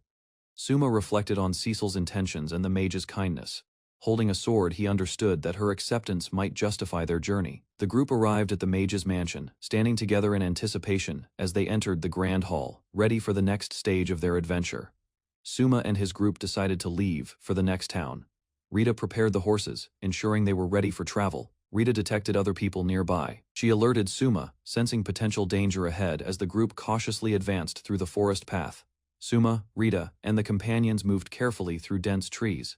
Cecil followed closely, keeping silent while observing the surroundings for threats. They encountered two armored lookouts unexpectedly. Suma realized the area was guarded, understanding they had to avoid detection or fight strategically. Rita launched the first strike with precision and speed. Suma stayed alert, ready to support her as the conflict began. Suma and his group confronted hooded figures emerging from the shadows. The stranger's presence immediately signaled potential danger in the forest. Suma's eyes widened in shock. He recognized the threat, realizing this encounter could escalate and required careful handling immediately. Cecile stepped forward confidently, crossing her arms. Her expression showed recognition, suggesting she knew these people and understood their motives. Suma prepared for defense while Cecile unleashed a magical attack. Flames shot forward, illuminating the area and targeting the approaching enemies. The magical barrage hit the hooded figures. Scrolls and incantations erupted, creating chaos while Suma's group used the moment to gain advantage. Rita confronted the enemies directly, confidently preparing for combat. She ignored previous attacks, focusing on strategy while assessing their strengths and weaknesses. Rita jumped and attacked, striking multiple enemies simultaneously. Suma watched carefully, ready to react while maintaining awareness of Cecile and other allies. Cecile intervened, casting a defensive skill to support Suma. She offered her assistance, demonstrating her loyalty and trust in his leadership. Suma worried about his companion's safety. He assessed the enemy's skills, preparing countermeasures to protect everyone from harm or surprise attacks. Suma unleashed his sword skill, releasing a powerful controlled magical strike. The group moved strategically, aiming to gain the upper hand quickly. Suma confidently addressed the enemy, evaluating their strength. He revealed the size of his group and summoned magical creatures strategically. Suma stepped forward, invoking his skill. Water-based creatures began to emerge from the surroundings, responding immediately to his command. The summoned slimes attacked the hooded enemies. Cecile and Rita observed cautiously, adjusting their positions to protect Suma and the party. Cecile carefully dodged a slime attack, staying alert. Suma questioned whether she controlled the creatures, recognizing their unpredictable movements. Suma activated a restructured skill, Liquid Creature Domination. Reginoblus's magic empowered him, allowing precise control over slimes for coordinated attacks. Suma promised to leave if he reported nothing to the Count. The slimes caused minor chaos while he negotiated carefully. Cecile explained the soldiers' presence. They were lookouts for the Count, but she had bypassed them strategically to protect Suma. Rita questioned the captured soldiers. Suma had incapacitated them without serious harm, ensuring safety while still maintaining leverage against potential threats. Cecile revealed a mysterious scroll to Suma. He examined it carefully, trying to recall its origin and any previous significance. Suma remembered the scroll. It contained valuable information connected to past events, triggering plans and strategies for their next steps. Cecile confronted Suma about contracts and custody, emphasizing loyalty. She reminded him of obligations, blending seriousness with playful intimidation and strategy. Cecile proposed a contract with Suma. In exchange, she promised to conceal his actions from the Count, ensuring safe passage. Cecile explained the political dynamics. Suma's companion struggled to understand her motives, realizing her actions opposed the local noble's authority. Cecile playfully kissed Suma. Rita and Cecile's reactions showed embarrassment and surprise, hinting at growing tension and character dynamics. Suma was flustered as Cecile teased him further. He tried to respond, but her boldness left him overwhelmed and hesitant. Suma and his companions rested during their journey. They used the opportunity to evaluate skills and prepare for the next town cautiously. Suma's profile and skills were displayed. He added a new ability, Delay Arts LV1, reflecting his growing control over skills. Suma reviewed his level 2 capabilities. He could restructure 3 people's skills at once and trade mana efficiently for his allies. Cecile's profile was introduced. She possessed multiple magic skills and flame magic abilities, along with special aptitude for advanced enchantments. Cecile demonstrated her new skill, Arrow of Inertia LV1. It drained mana effectively, serving as a strategic counter to enemies' magic. Rita's profile was shown. Her martial arts and holy abilities reflected her beastman strength, providing both offense and support to the group. Rita activated a new skill, Unequaled Singing LV1, enhancing party members' reflexes and thinking speed temporarily for coordinated attacks. Ain's profile was introduced. She was a maid with work-oriented abilities, specializing in support and environmental manipulation using unique skills. Anain used Memory Cleaning LV1 on the incapacitated soldiers. She could manipulate memories while unconscious, removing targeted information safely. Reginobulus, the magical sword, was detailed. Self-Restoration LV8 allowed the sword to recover from damage, though breaking caused significant pain. Suma discussed Reginobulus's detection. He explained that losing previous skills altered his magical signature, reducing chances of being discovered by others. Suma extended his hand toward Reginobulus. The The sword responded, acknowledging him again. Their connection ensured smooth collaboration in future skill use. Rita asked to accompany Suma. He agreed, showing consideration and maintaining party cohesion as they prepared for the next stage of travel. Suma mentioned leaving, but his honesty conflicted with his obligations. Ain and Cecil reacted with gratitude and curiosity toward his intentions. Letitia reflected on Suma's honesty and the group's dynamics. She acknowledged personal feelings, hinting at a more nuanced emotional understanding within the team. Rita expressed loyalty and excitement, ready to embark on a new adventure.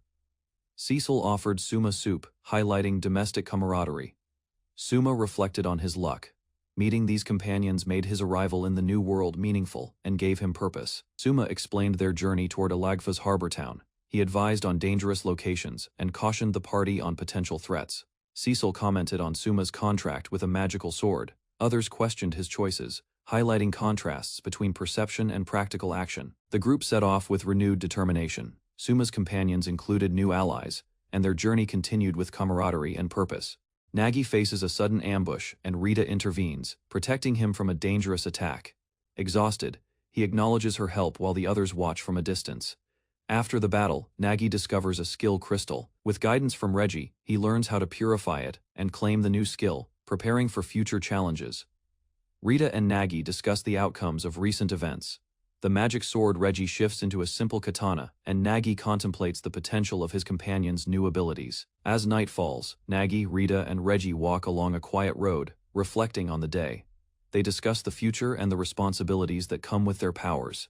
The group rests, everyone asleep after a long forced march. Nagi and Rita consider continuing their conversation once everyone recovers. Planning for the journey ahead, Nagi and Letitia sit by the campfire, discussing their plans for a place to live. Nagi reassures her that the new location will be safe and suitable for their group. They study a map, noting that the harbor town of Ilgafa is a major trading port under the Hafyamea family's control, making it a strategic destination.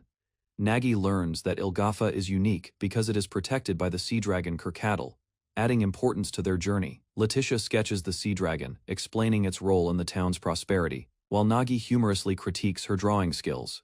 Nagi accidentally interrupts Letitia, prompting her to turn away in frustration. He apologizes, and they continue walking together toward Ilgafa. Letitia explains to Nagi how the sea dragon Kirkattle made a contract with the people of Ilgafa, protecting their ships while shrine maidens hold festivals, ensuring the town's trade thrives. Nagi asks why the sea dragon went so far to protect Ilgafa, prompting Letitia to reflect on the history and importance of this bond. Cecil falls ill with a high fever, and the group hurries to carry her, prioritizing her safety over their journey. Rita and Maken San stay close to Nagi, ready to protect him as they move carefully along the path. Nagi contemplates the existence of mythical beasts, observing a graveyard and questioning whether corpses could become undead. Nagi examines a graveyard and notes that even corpses rarely become undead thanks to the protection of the Goddess of Souls statue, though broken statues could be problematic. Rita notices a broken statue and points out the potential danger, prompting Nagi to acknowledge the risk. They worry about the presence of a necromancer, unsure if one could be nearby to animate the dead. A necromancer appears, clad in dark armor, raising undead in a threatening display, startling Nagi and his companions. Ghostly apparitions emerge, their life energy threatening to drain anyone touched, and Nagi realizes necromancers are far more dangerous than expected.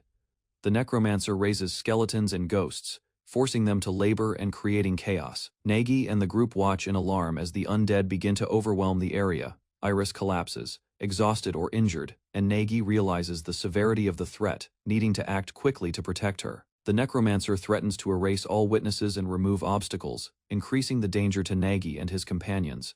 Nagi hesitates, unsure whether to intervene in a kidnapping or the necromancer's schemes. Rita volunteers to rescue the girl, gaining Nagi's approval, and prepares to confront the necromancer and the undead. Rita launches an aggressive attack against the necromancer, using her martial skills to strike through ghosts and undead, protecting Nagi and the others. The ghosts scatter as Rita's attacks hit, giving Nagi a moment to assess the situation and coordinate with his companions. Rita's holy-powered punches prove highly effective against spirits, surprising the group and forcing the necromancer to rethink his approach. Reggie, the magic sword, reminds Nagi of its power and its ability to assist in combat against supernatural foes. Nagi contemplates the danger posed by forced kidnappings and the necromancer, while Rita continues to defend the group with unmatched ferocity. Rita charges at the necromancer, executing a high-speed kick. but the undead opponent remains unfazed, demonstrating its resilience. The necromancer questions the effectiveness of mere mortals, while Nagi watches cautiously, analyzing weaknesses and preparing a plan. Nagi instructs Rita to continue exorcising the ghosts, while he prepares a special technique to confront the necromancer directly. The necromancer roars, attacking with force, but Nagi positions himself strategically, readying a countermeasure to avoid collateral damage. Nagi successfully intercepts the necromancer's strike using Reggie, creating a tense sword-to-sword confrontation, while Rita continues neutralizing ghosts. Nagi senses the necromancer's next move as ghostly energy swirls around him, preparing to counter the undead's attacks. He observes the necromancer's power and the effects on the environment, staying alert while evaluating the best strategy. Rita demonstrates a new attack, combining skills she learned from goblins and Ain, striking with agility and precision against the ghosts. The necromancer tries to respond, but Nagi activates a skill to delay his actions, creating a tactical opening. Ain explains to Nagi how the converted energy from defending can be redirected into offensive power, allowing him to counterattack effectively. Nagi activates delay arts, manipulating ghostly energy, and preparing for a critical counterattack against the necromancer, while ghosts swirl around him. The necromancer attacks, but Nagi deflects and positions strategically, protecting Iris and assessing openings in the enemy's defenses. Rita continues her combat, striking with precision and supporting Nagi as he channels the energy of his skill combinations for a strong strike. Iris's consciousness drifts, remembering the legend of the sea dragon while Nagi's protection keeps her safe. The story shifts to a flashback, the boys' trial imposed by the sea dragon and the legend of gaining new powers through shared soul resonance with a betrothed spirit. Nagi and Rita arrive in a new town, observing the bustling harbor and city walls. They are greeted by Letitia, who recognizes them immediately. Letitia expresses relief upon seeing them safe and inquires about Cecil and Ain, learning they are resting after the journey. Nagi and Rita thank Letitia for arranging lodging. The inn is quiet and comfortable, with adjoining rooms for easy access and security. Room assignments are decided, one for Cecil and Ain, one for Rita's master, and one for Nagi. Surprising Rita, Cecil is still feverish, but the group notes this is common for her tribe. Letitia checks on her while the others prepare to settle in. Nagi entrusts Cecil to Letitia's care, acknowledging the exhaustion and burden she has endured since leaving the royal capital. Rita is left alone in a room with Nagi, panicking at the thought of being just the two of them together. Rita struggles internally, worried about what Nagi might want to do, feeling unable to refuse him. Nagi arrives in the room, surprising Rita, who realizes he is fully present and aware. Rita reacts with shock and embarrassment, as Nagi explains he will also stay in the room, leaving her flustered. Rita reacts in panic as Nagi suggests shopping together, leaving her flustered and unsure what to do in the shared room. Nagi explains that staying in town for a while will allow them to rest and relax, helping Cecile recover from exhaustion. Rita reluctantly accepts Nagi's plan, realizing it is a custom from his homeland for people who cannot easily bathe. While shopping, Nagi proposes mapping all the hot springs in town, letting the group combine leisure with planning. Matilda, a maid of the Hefeumiya family, approaches Nagi with an important errand, introducing herself and requesting his time for noble business. Sumanagi rode a horse-drawn carriage, the wheels clattering as it moved along a cobblestone path. The carriage approached a large, elegant mansion inside. A maid looked out the window, anticipating their arrival. On the way to the hot spring town of Richarda, Nagi and his companions had rescued a young girl from a necromancer. She turned out to be of high status, adding importance to their journey. Nagi and Rita were invited into the mansion. Iris Hefeumiya greeted them formally, establishing the connection with the girl they saved. Another maid appeared, surprised at how quickly Nagi had acted. Nagi explained the situation, showing the results of their swift and careful rescue. Sumanagi paused while writing a letter, wincing from neck pain, unsure if he could attend the invitation he received. He handed the sealed envelope, explaining that though he personally might decline, it would be rude to refuse when invited. Rita and Nagi observed as the letter was revealed to be from Lady Letitia, connecting the household of the Viscount of Millview with theirs, showing distant ties between the families. Iris Hefeumiya expressed gratitude for their timely rescue, recounting how the undead had attacked her and her bodyguards, emphasizing the danger they faced. Nagi reflected on the strange enemy, noting Rita's assessment that it wasn't a ghost or monster, but a mass of living creatures mixed with the defeated armor. Iris Hefeumiya asked who had defeated the strange creature, curious about the hero behind the act. Sumanagi suggested it must have been a passing good Samaritan, downplaying his own involvement. Iris smiled and considered that the girl had been conscious during her abduction, hinting the hero might be someone known to adventurers like Nagi, wielding a sword with flexible power. She reflected on the hero's discretion, noting that they did not report their deeds yet acted above others in impact and intelligence. Nagi learned from Lady Letitia that Iris Hafyamea is a 12-year-old daughter of the ruling family of Ilgafa, clarifying her high status and importance. Iris Hafyamea stood before Suma Nagi and Rita, observing their reactions closely as she considered the events that had just unfolded. She confirmed that Rita was Nagi's slave companion, prompting Nagi to wonder what Iris would do next. Iris questioned Rita if she had seen anything unusual during the encounter, keeping her focus on the strange hero who had intervened. Rita confirmed she had seen nothing, which made Iris slightly anxious, suspecting that the person she sought might now be connected to Rita. Iris expressed disappointment, wishing she could meet the hero who had defeated the spirits, hugging the thought in her mind, while Nagi realized the situation had grown more complicated. Rita apologized, saying she hadn't seen anything, and Nagi praised her for being a good companion. Iris watched closely, her expression softening as the situation calmed, while Nagi observed her reactions. Iris acknowledged that Nagi and Rita had helped her, noting her gratitude despite her serious demeanor. She requested two things from Nagi: skills useful for household tasks and books about Ilgafa's history and folklore. Nagi agreed, and Iris explained her personal interest in learning as much as possible about Ilgafa, combining duty with her hobby of studying legends. Iris Hafyamea asked why Suma Nagi was interested in Ilgafa, learning that Lady Letitia had granted him a house there. Nagi explained that they had merely rescued Iris while passing through, considering the invitation a reward beyond what they deserved. Matilda mentioned that while staying in Richarda, Iris was lending them a spare mansion for rest, showing the family's hospitality. Iris explained the mansion would help companions who were unwell recover nearby, emphasizing thoughtfulness and care. Iris expressed curiosity about Nagi, offering her hospitality formally as the daughter of Ilgafa's ruling family, deepening the bond between them. Suma Nagi and Rita prepared to leave, concluding their visit with Iris Hafyamea at her mansion. They departed the mansion, reassured after speaking with Iris, and began moving to their new residence. Rita expressed confusion about noble customs, while Nagi explained they were relocating to a house lent by Iris. Rita reacted with delight at Iris's unexpected generosity, leaving Nagi baffled at how it happened. Finally, the group settled in, resting comfortably in the new house as Iris's thoughtful gesture allowed them a moment of peace. Rita anticipated the next day with a mix of excitement and nervousness, knowing a carriage would take them to their new house. Suma Nagi reflected that Iris Hafyamea seemed genuinely grateful for their help, sensing her thoughtfulness behind her actions. Matilda reminded Iris that it wasn't appropriate to act freely, warning against bringing adventurers of unknown origin close to the household. She emphasized Iris's duties to pay attention to her responsibilities, including her role as the Sea Dragon's maiden. Matilda instructed Iris to ensure she didn't neglect her work while traveling, and promised to report any serious matters to the Lord Ruler. Iris Hafyamea rested her head on her hand, looking tired as she thought about her duties and responsibilities. She reflected on her role as the Sea Dragon's maiden, visiting her mother's grave, and how her position wasn't by choice. The following day, Suma Nagi and companions were transported by carriage to a new house. Hesitant to move Cecil while she was unwell, the house had a water well, kitchen, and bath, making it a suitable place for recovery and convalescence.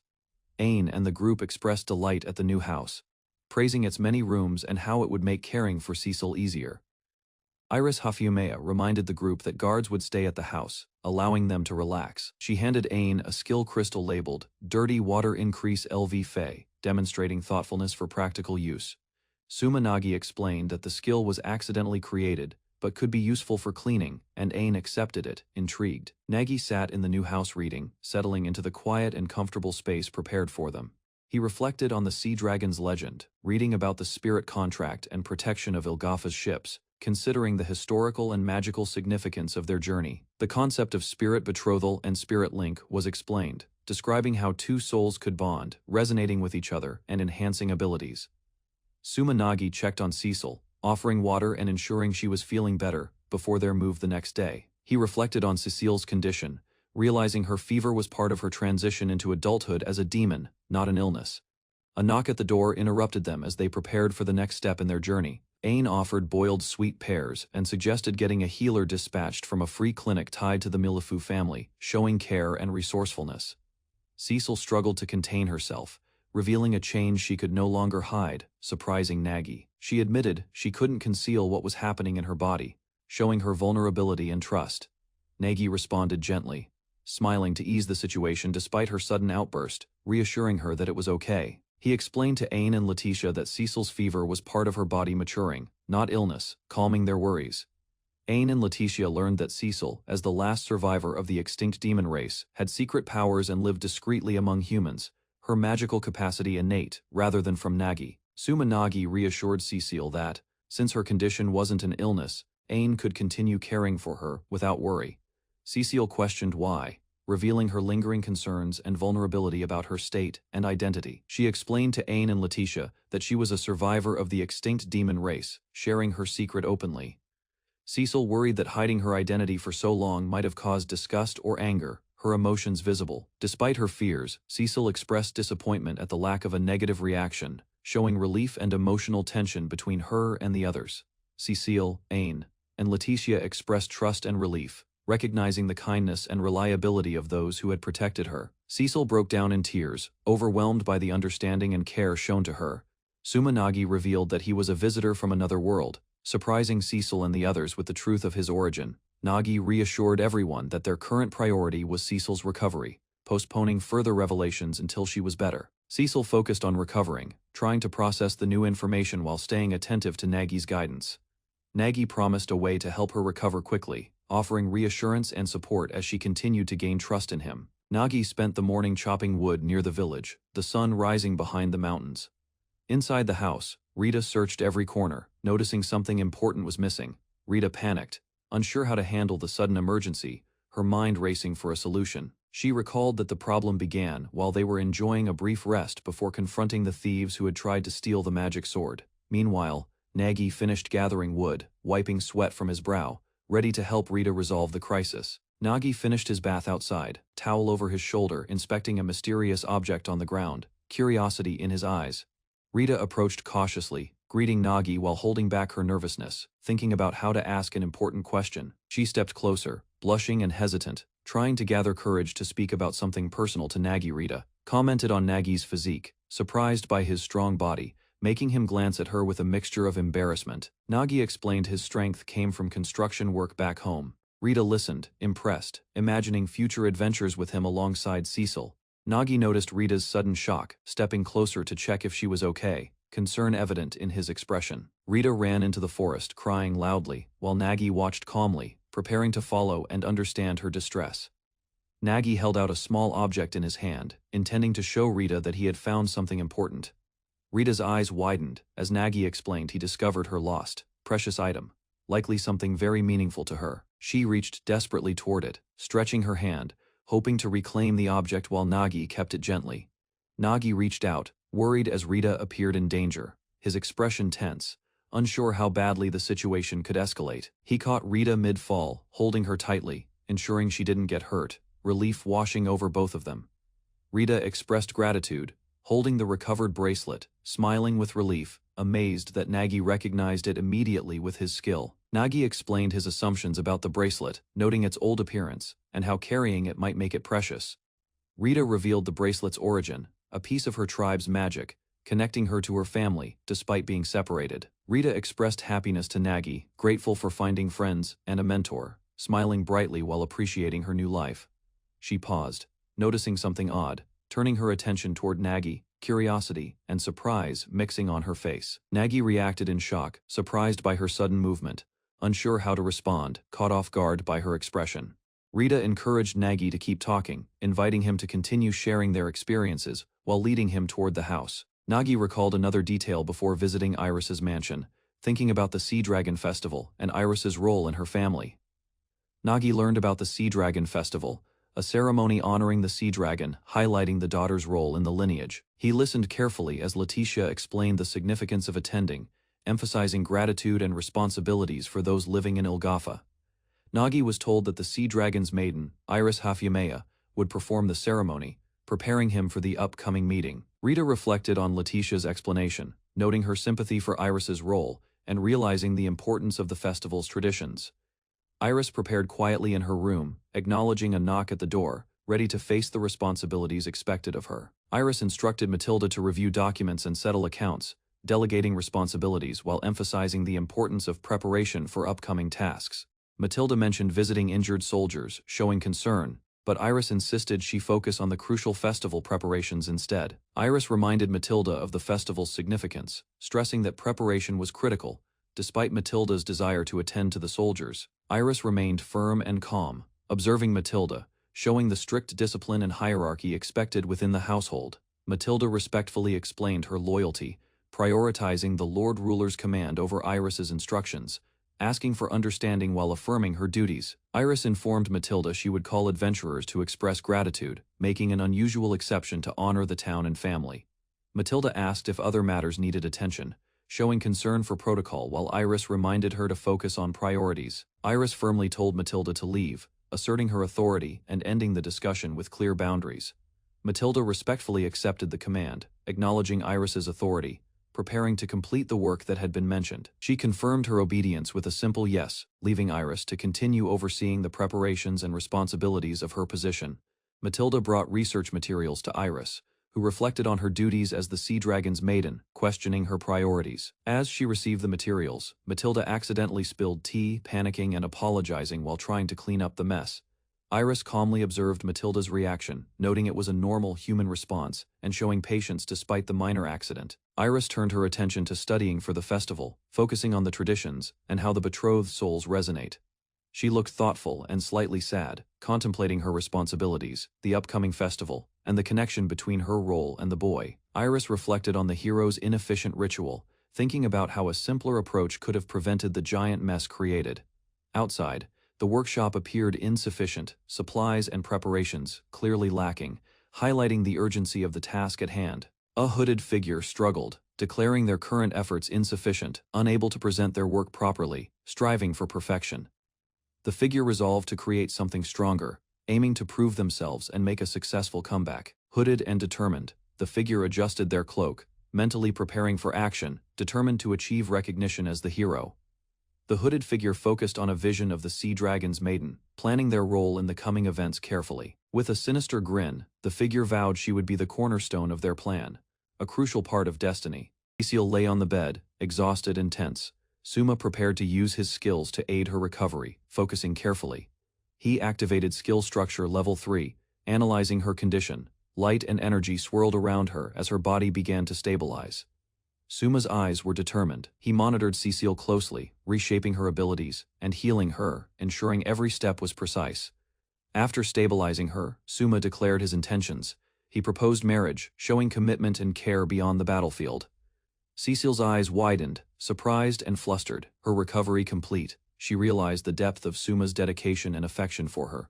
Cecile sat on the bed, still weak. Suma remained calm, discussing her recovery with Ain and Rita, preparing the next steps. Cecile's face flushed. She realized Suma's attention and intentions had shifted. Her heart raced at the thought of being chosen. Suma knelt, offering marriage to Cecile. Shock spread across her face as she tried to process his sincere proposal calmly.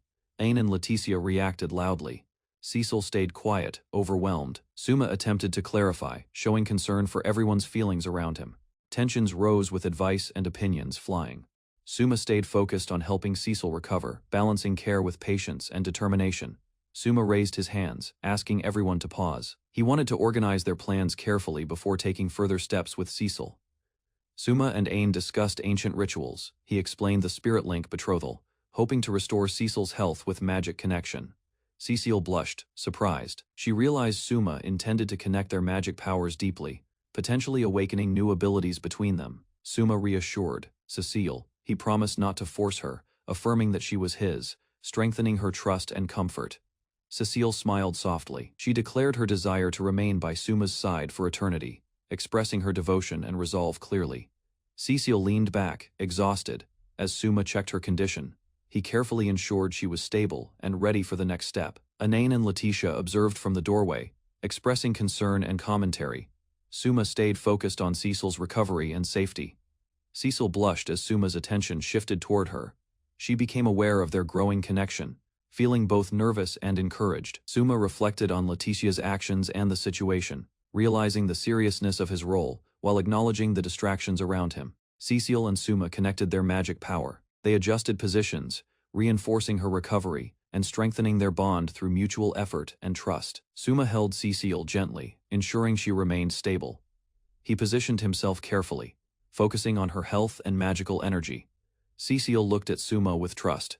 She left everything in his hands, showing confidence in his guidance and protection. Suma concentrated. He maintained focus while monitoring Cecile's responses, aware that her fever required careful control and precise energy flow. He guided their magical powers to join, focusing on connecting their energy efficiently. Both prepared to harmonize their magic. Suma and Cecile combined their power. Their magical energy flowed together in a circle, reinforcing recovery and strengthening the bond between them. Suma checked Cecile carefully. Her fever persisted, but her breathing was stabilizing. He adjusted his focus to monitor her heart and magical energy. Cecile leaned on Suma, feeling her body respond to his guidance. She experienced a strange comfort as their energies synchronized. Suma concentrated deeply, matching Cecile's breathing. Her magical power flowed naturally to him, creating a subtle new connection they had never achieved before. Cecile noticed the difference in their magic link. She guided their energy in a circular, synchronized flow, improving the process. Cecile relaxed further, feeling warmth and comfort. The combined magic and synchronized breathing eased her fever and strengthened their bond in trust. Cecile shivered as she felt electricity from Suma's touch. Her body responded strongly, signaling the power flowing between them. Suma held her hand carefully. Cecile's trust was evident as she let him guide the energy, connecting their magical flow. Their magical powers intertwined. Cecile's energy responded immediately, creating a circular flow that strengthened her health and stabilized her body. The interface confirmed the recovery was proceeding successfully. Cecile's fever decreased and her breathing returned to normal as the link held. Suma checked on Cecile. She opened her eyes and smiled, showing visible improvement and comfort after their combined magical effort. Cecile felt her pain and fatigue disappear. Her body responded to the magical treatment, showing signs of relief and recovery. The magical link between her and Suma successfully engaged. Their souls resonated deeply, allowing the bond to strengthen fully. Cecile blushed, reflecting on the previous White Knot Festival ritual they had started, but never finished. She felt slightly embarrassed. Suma explained the significance of the master-slave contract and its importance for their connection, ensuring they would meet again if reincarnated. Cecile realized Suma had planned far ahead for her sake. Her heart swelled with gratitude and happiness at his thoughtfulness. Anaine struggled to control her emotions, holding magic sword tightly. Suma remained calm, focusing on supporting Cecile's recovery and well-being. Cecile felt relief as the magical link stabilized. She realized the treatment had succeeded and her body was finally easing. Rita and Aine appeared, smiling. Their presence brought reassurance, showing support and happiness for Cecile and Suma's successful recovery efforts. Aine and Rita joined hands, connecting physically as a symbol of solidarity. Their teamwork emphasized unity and shared purpose. Both women suggested that Suma and Cecile also formally engage their magical bond, reinforcing the connection between them. Suma and Cecile looked at each other, surprised at the unplanned polygamous implication. Their bond deepened, showing trust and complex relationships. 3 days after arriving in the hot spring city of Richarda, Nagi, Leticia, and Reggie ended a busy day of sightseeing. They reflected on their first days, rescuing Iris, visiting the Hafeomea villa, and engaging with Cecile. The group's bond had strengthened as they explored new areas together. Nagi met Leticia while she was running errands, greeting her warmly. She returned with a smile, marking a rare peaceful moment for him. The three adventurers, Nagi, Leticia, and Reggie, took a rare trip alone, enjoying time away from the rest of the party. Other companions wished they could join but respected the small group's time together, leaving Nagi and his close allies to enjoy their brief getaway. Rita and Aine stayed behind as Cecile recovered, leaving her room to rest while others handled errands. Anaine politely declined involvement with Letitia's plans, thinking of her grandfather and Naya's. But Nagi noticed how she still contributed indirectly. Nagi reviewed various requests at the Adventurers Guild, noting chores ranging from roof repairs to finding lost pets. Understanding that small towns had unique problems, he investigated a request about the black armor, speaking with a local craftsman to confirm its truth and relevance. The threat of skeletal warriors appeared, unnerving locals.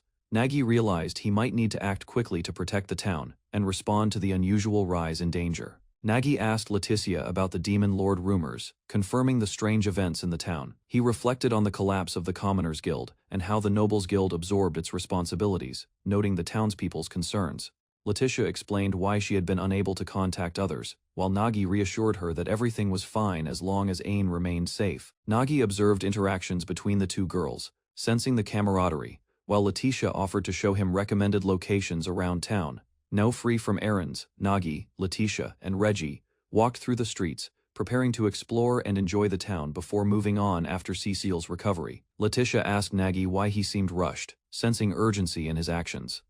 Nagi explained his concern for Miss Iris, noting that although she wasn't sick, he wanted to ensure her well-being without overexerting her. He reflected on how his past actions, defeating the Black Armor and the Ghosts, had drawn attention, realizing Miss Iris already knew the truth.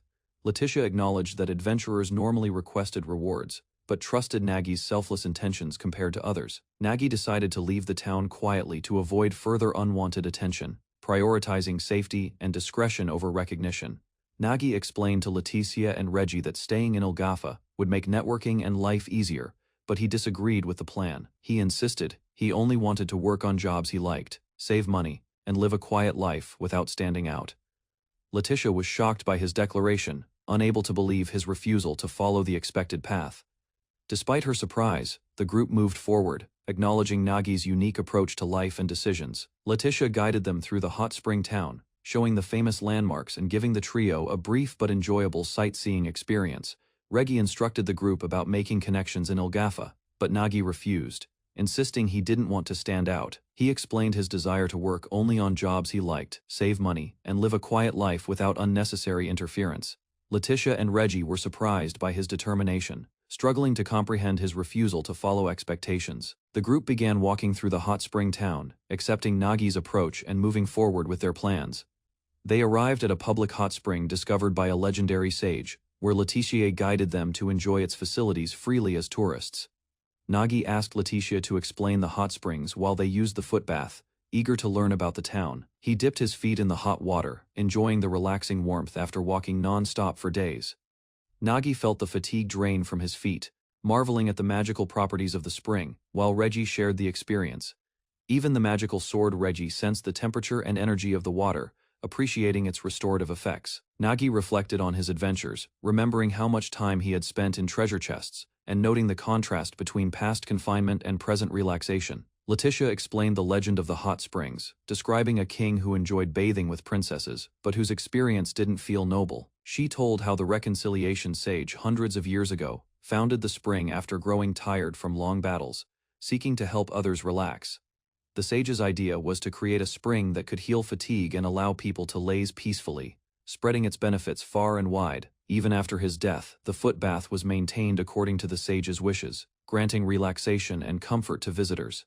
The sage's contentment continued, as the hot spring honored his dream, while Nagi reflected on the mysterious origins of this restorative place. Letitia explained that the sage who founded the hot spring must have been exhausted by the great mission he bore, and Nagi recognized him as someone from another world. She mentioned she would soon need to catch a carriage back to Medical, signaling the end of their short stay. While using the footbath, Letitia reflected on how she had delayed this explanation during their travels, feeling it was the right time now. Nagi considered the responsibilities of Letitia's noble family and the normalcy of their time together, despite her duties. He asked Letitia for a good luck charm before leaving, promising to return and help whenever needed, showing their mutual trust and friendship. Nagi revealed he possessed a cheat skill, surprising Letitia with the extent of his ability. Letitia stared in disbelief, trying to comprehend the implications of his power. She panicked briefly, thinking Nagi might try to make her a slave, while he quickly reassured her, lowering his sword. Nagi explained there was no rule forcing anyone who received his cheat skills to become a slave, calming both Letitia and Reggie. Reggie noted that Nagi's skill allowed him to see people's true nature, understanding their desires, and ensuring fairness and dignity in all interactions. Nagi offered Letitia a skill as a good luck charm, reassuring her it wouldn't restructure her, despite being a cheat skill.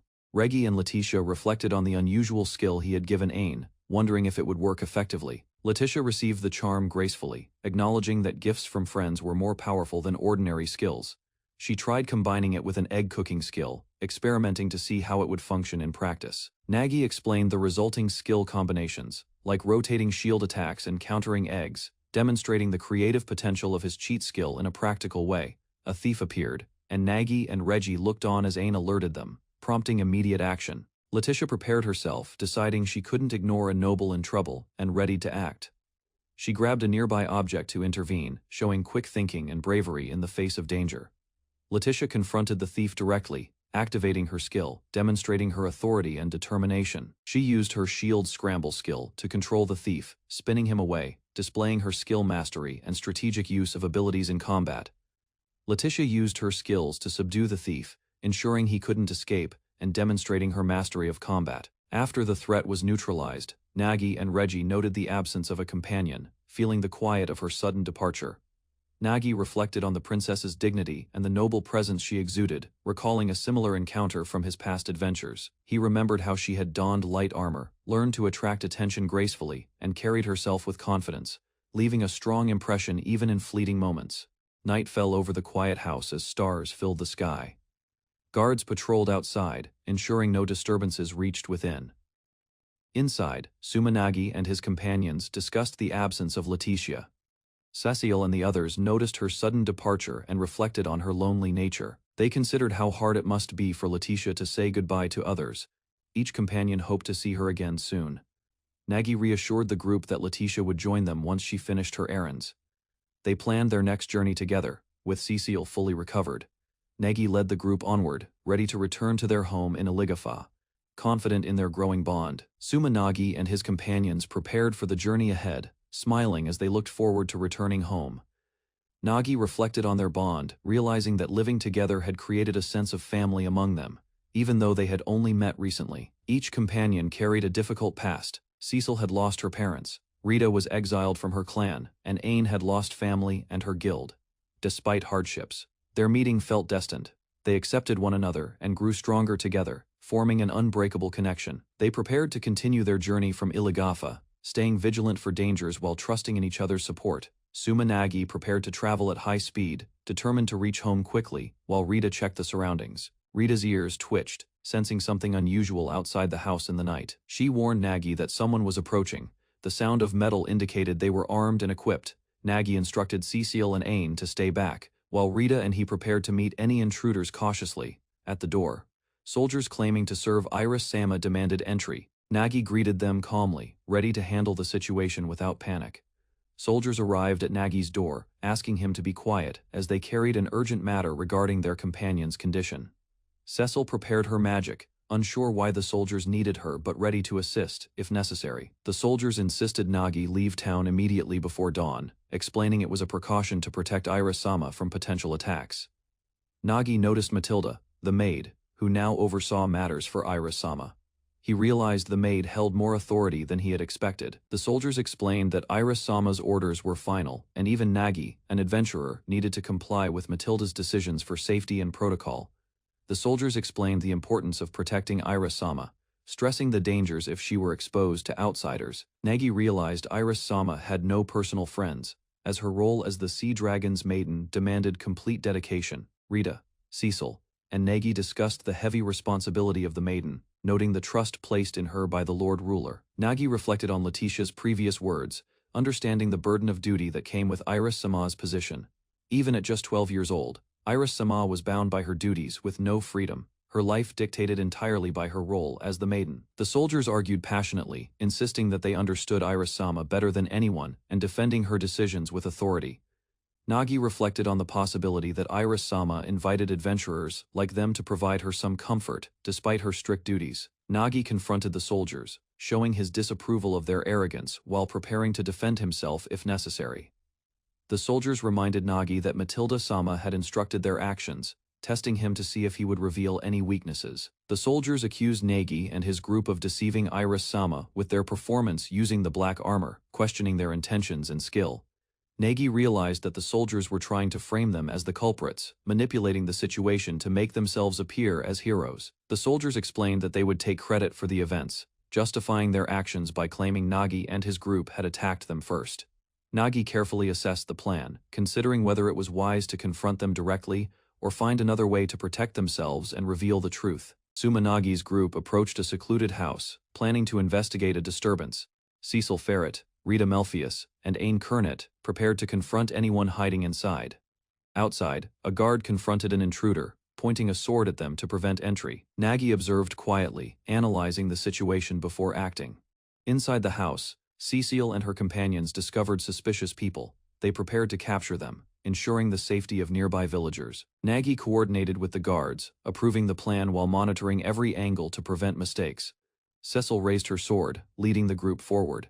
She was determined to defeat the enemies and protect Nagi's allies. Sumanagi refused the guards' demand, standing firm while analyzing the contradictions in the plan. His calm composure unsettled the armored soldier. Nagi explained the situation, detailing the previous attacks and the purpose of taking Iris's trust. He highlighted the strategic flaws in the guards' assumptions. He clarified that capturing them would only prove their innocence, and that the escorts had observed everything without raising suspicion. Cecil listened, noting Nagi's insight. Nagi pressed further, pointing out the guards' repeated failures, despite their numbers, questioning their effectiveness. The guard reacted angrily, but Nagi remained unmoved, leaving the soldiers frustrated as his logic left no counter. Sumanagi called for Cecil Ferret while preparing to defend against incoming attacks. Iris Hafiyamea readied her spell, aiming at the enemies with precision. Iris released a flurry of magic arrows, striking the armored soldiers as Nagi observed their reactions, analyzing weaknesses.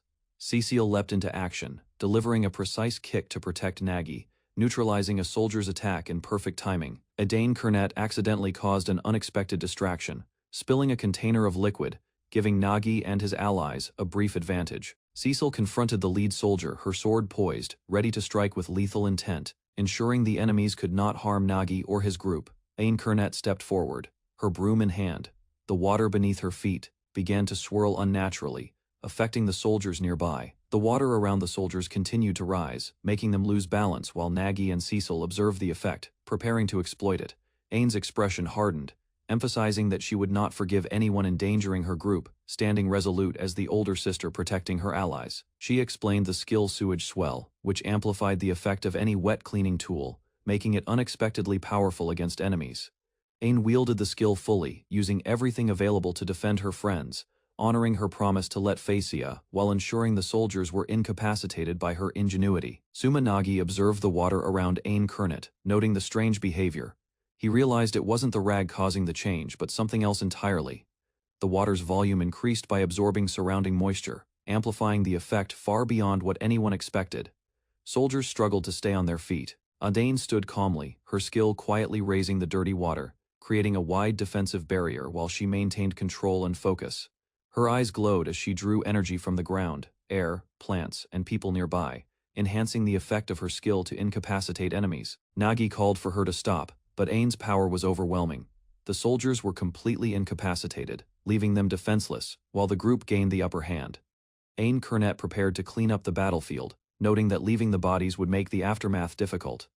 She began carefully using her skill to manage the scene. Nagi realized the true power of sewage swell, noting how dangerous it could be if misused, as it absorbed and amplified the moisture around it. Ane explained that she used the skill at her discretion, and Nagi reflected on the importance of warning her not to target people recklessly. Nagi addressed the soldiers, instructing them to act responsibly and avoid making enemies, ensuring no further conflict would occur that night. Cecil reminded Nagi to stay focused, while Nagi considered whether to let Ane use her skill once more, understanding its power and potential consequences. Cecil Ferret sensed something unusual in the area, alerting the group to a strange presence that seemed tied to the town itself. She realized it was the same unsettling energy felt during the rescue of Iris Hafiyamea, coming from the townspeople's fear and confusion. The group identified the source as a demon, heightening their alertness while preparing for any immediate threat. Nagi confronted Miss Iris's maid, questioning her role in provoking the attackers and seeking clarity on recent events. The maid insisted she wasn't responsible, while Nagi tried to understand the situation, noticing her tension and the urgency of the moment. The group received reports that a town was under attack by a combination of black armored soldiers and ghostly apparitions. Cecil and the team prepared for a potential battle. Iris and Nagi discussed the attack, realizing the threat was tied to a mysterious demon, confusing the town's residents and heightening fear. The demon revealed itself, possessing bat-like wings and twisted horns, introducing itself as Demonkind, the mastermind behind the assault. Nagi reacted with surprise and curiosity, trying to rationalize the demon's existence while reassuring Iris and the others. Cecil, Iris, and the team expressed interest in studying the demon, with Nagi and Cecil showing a mix of caution and excitement toward understanding it.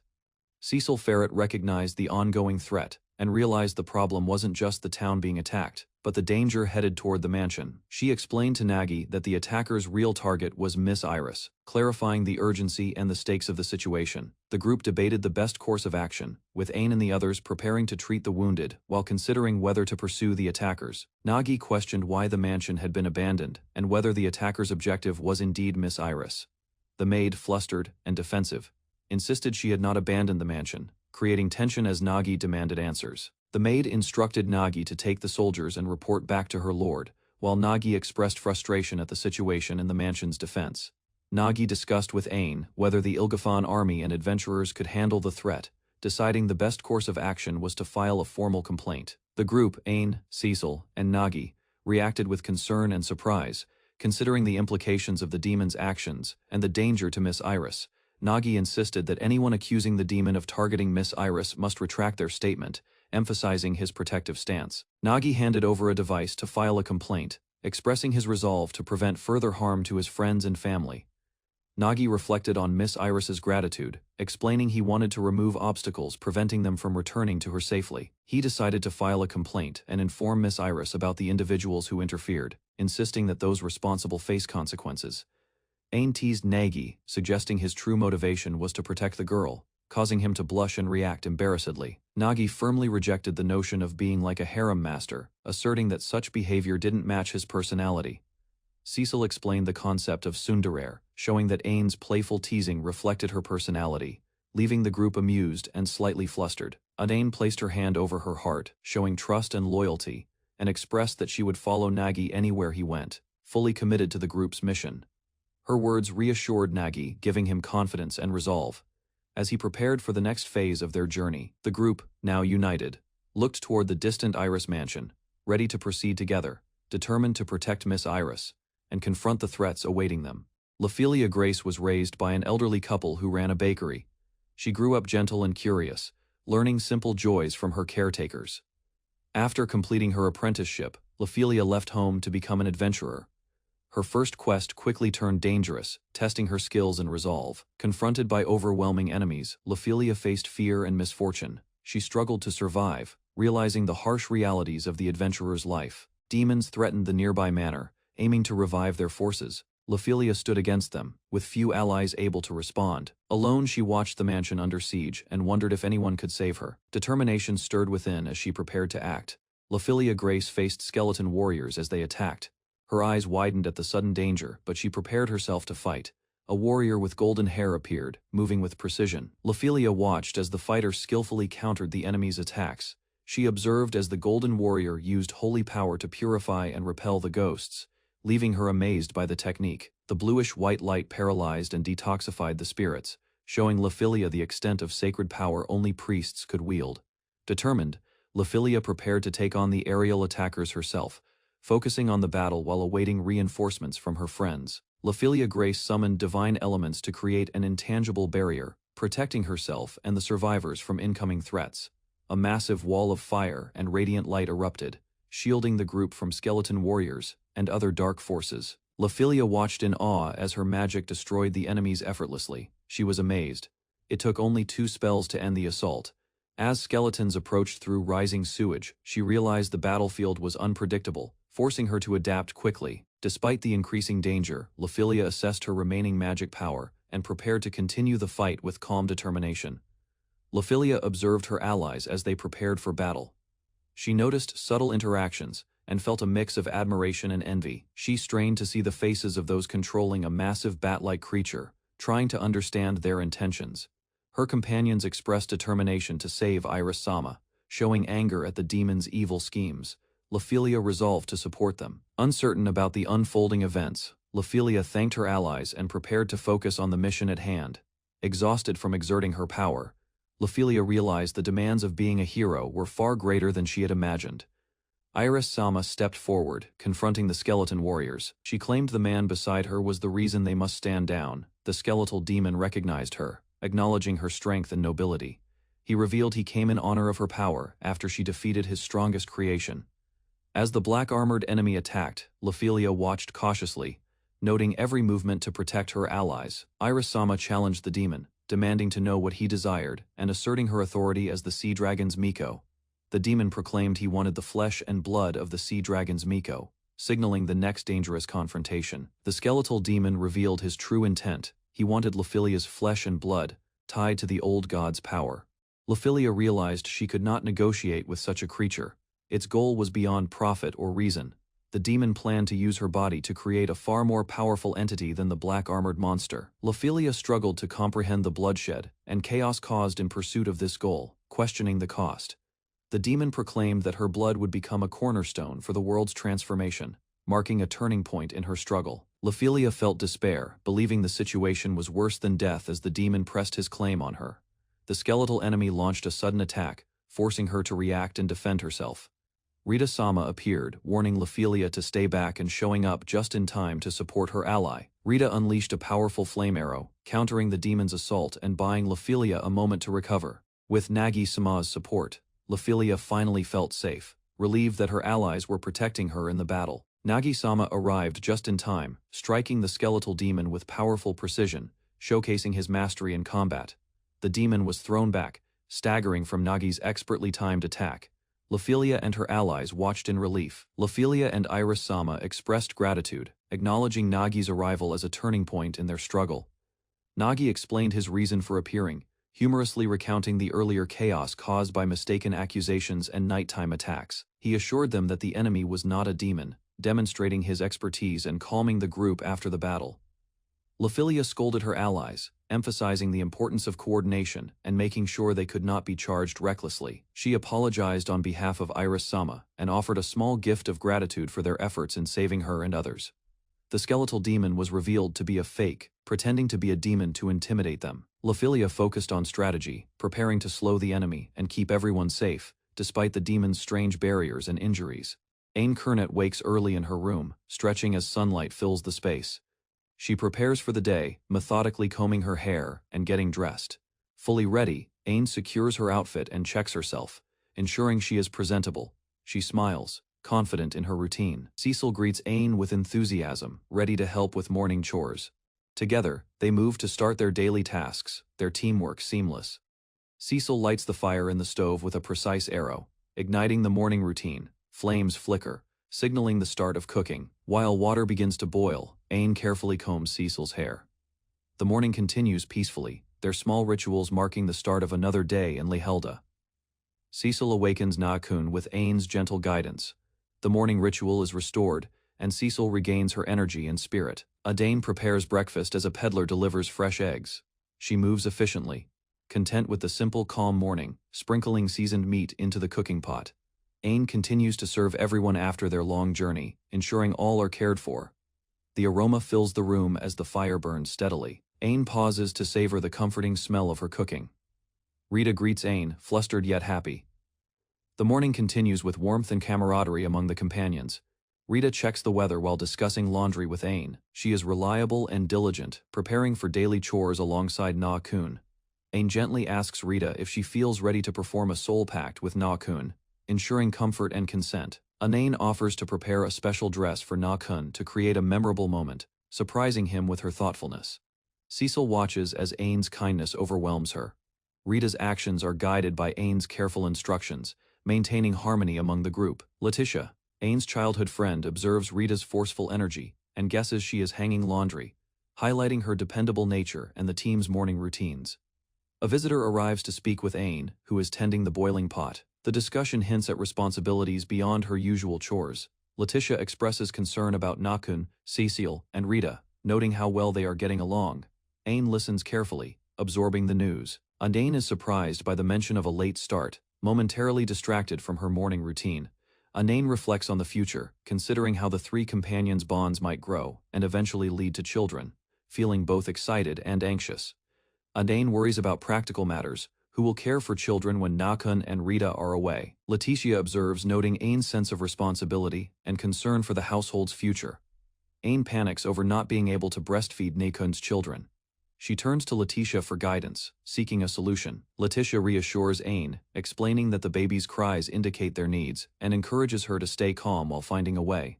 Ain realizes that caring for the children requires active participation in the household and future planning, including making her own milk. Letitia instructs Ain, emphasizing her role as elder sister and her responsibility to guide Nakun and the children. Ain learns that teaching ActionToon and raising the children is a respected duty of the elders, not something to feel ashamed of. Giving her confidence to fulfill her role, Ain hesitates over her tasks, but Letitia encourages her, reminding her of her role as elder sister and responsibility in the household. Ain reflects on lessons learned from Nadakun and others, realizing the importance of honesty and expressing her feelings while managing the house. Naakun greets Ain in the morning. Their interaction is warm, and Ain feels comforted by his presence. Naakun notices Ain's attire and they discuss practical matters, showing trust and casual intimacy. Ain considers her chores and laundry, feeling reassured by Nadakun's offer to help. She embraces the simple warmth of being cared for while handling responsibilities. Ain instructs Nakakun to help with the laundry, requesting his attention to detail while maintaining the household.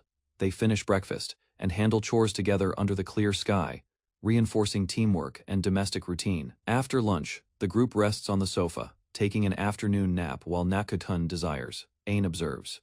Planning her next actions, Ain, as the eldest, waits last to rest, reflecting on her responsibilities and considering how to communicate her wishes. She quietly asks Naya-kun for help in producing milk, signaling her trust and vulnerability. As she drifts asleep, Ain dreams of a family and her beloved master, feeling content and fulfilled in the warmth of the household. In Ilgafa, Sumanagi and companions navigated a stormy sea. The locals' proverb reminded them that even strangers on the same boat should help each other, and each wave tested their resolve. Iris, isolated and uncertain, felt the weight of the proverb. She had no family or friends to rely on, yet she tried to live by the ideals of Ilgafa, seeking someone who could become her ally. Suddenly, a monster attacked, destroying part of the building.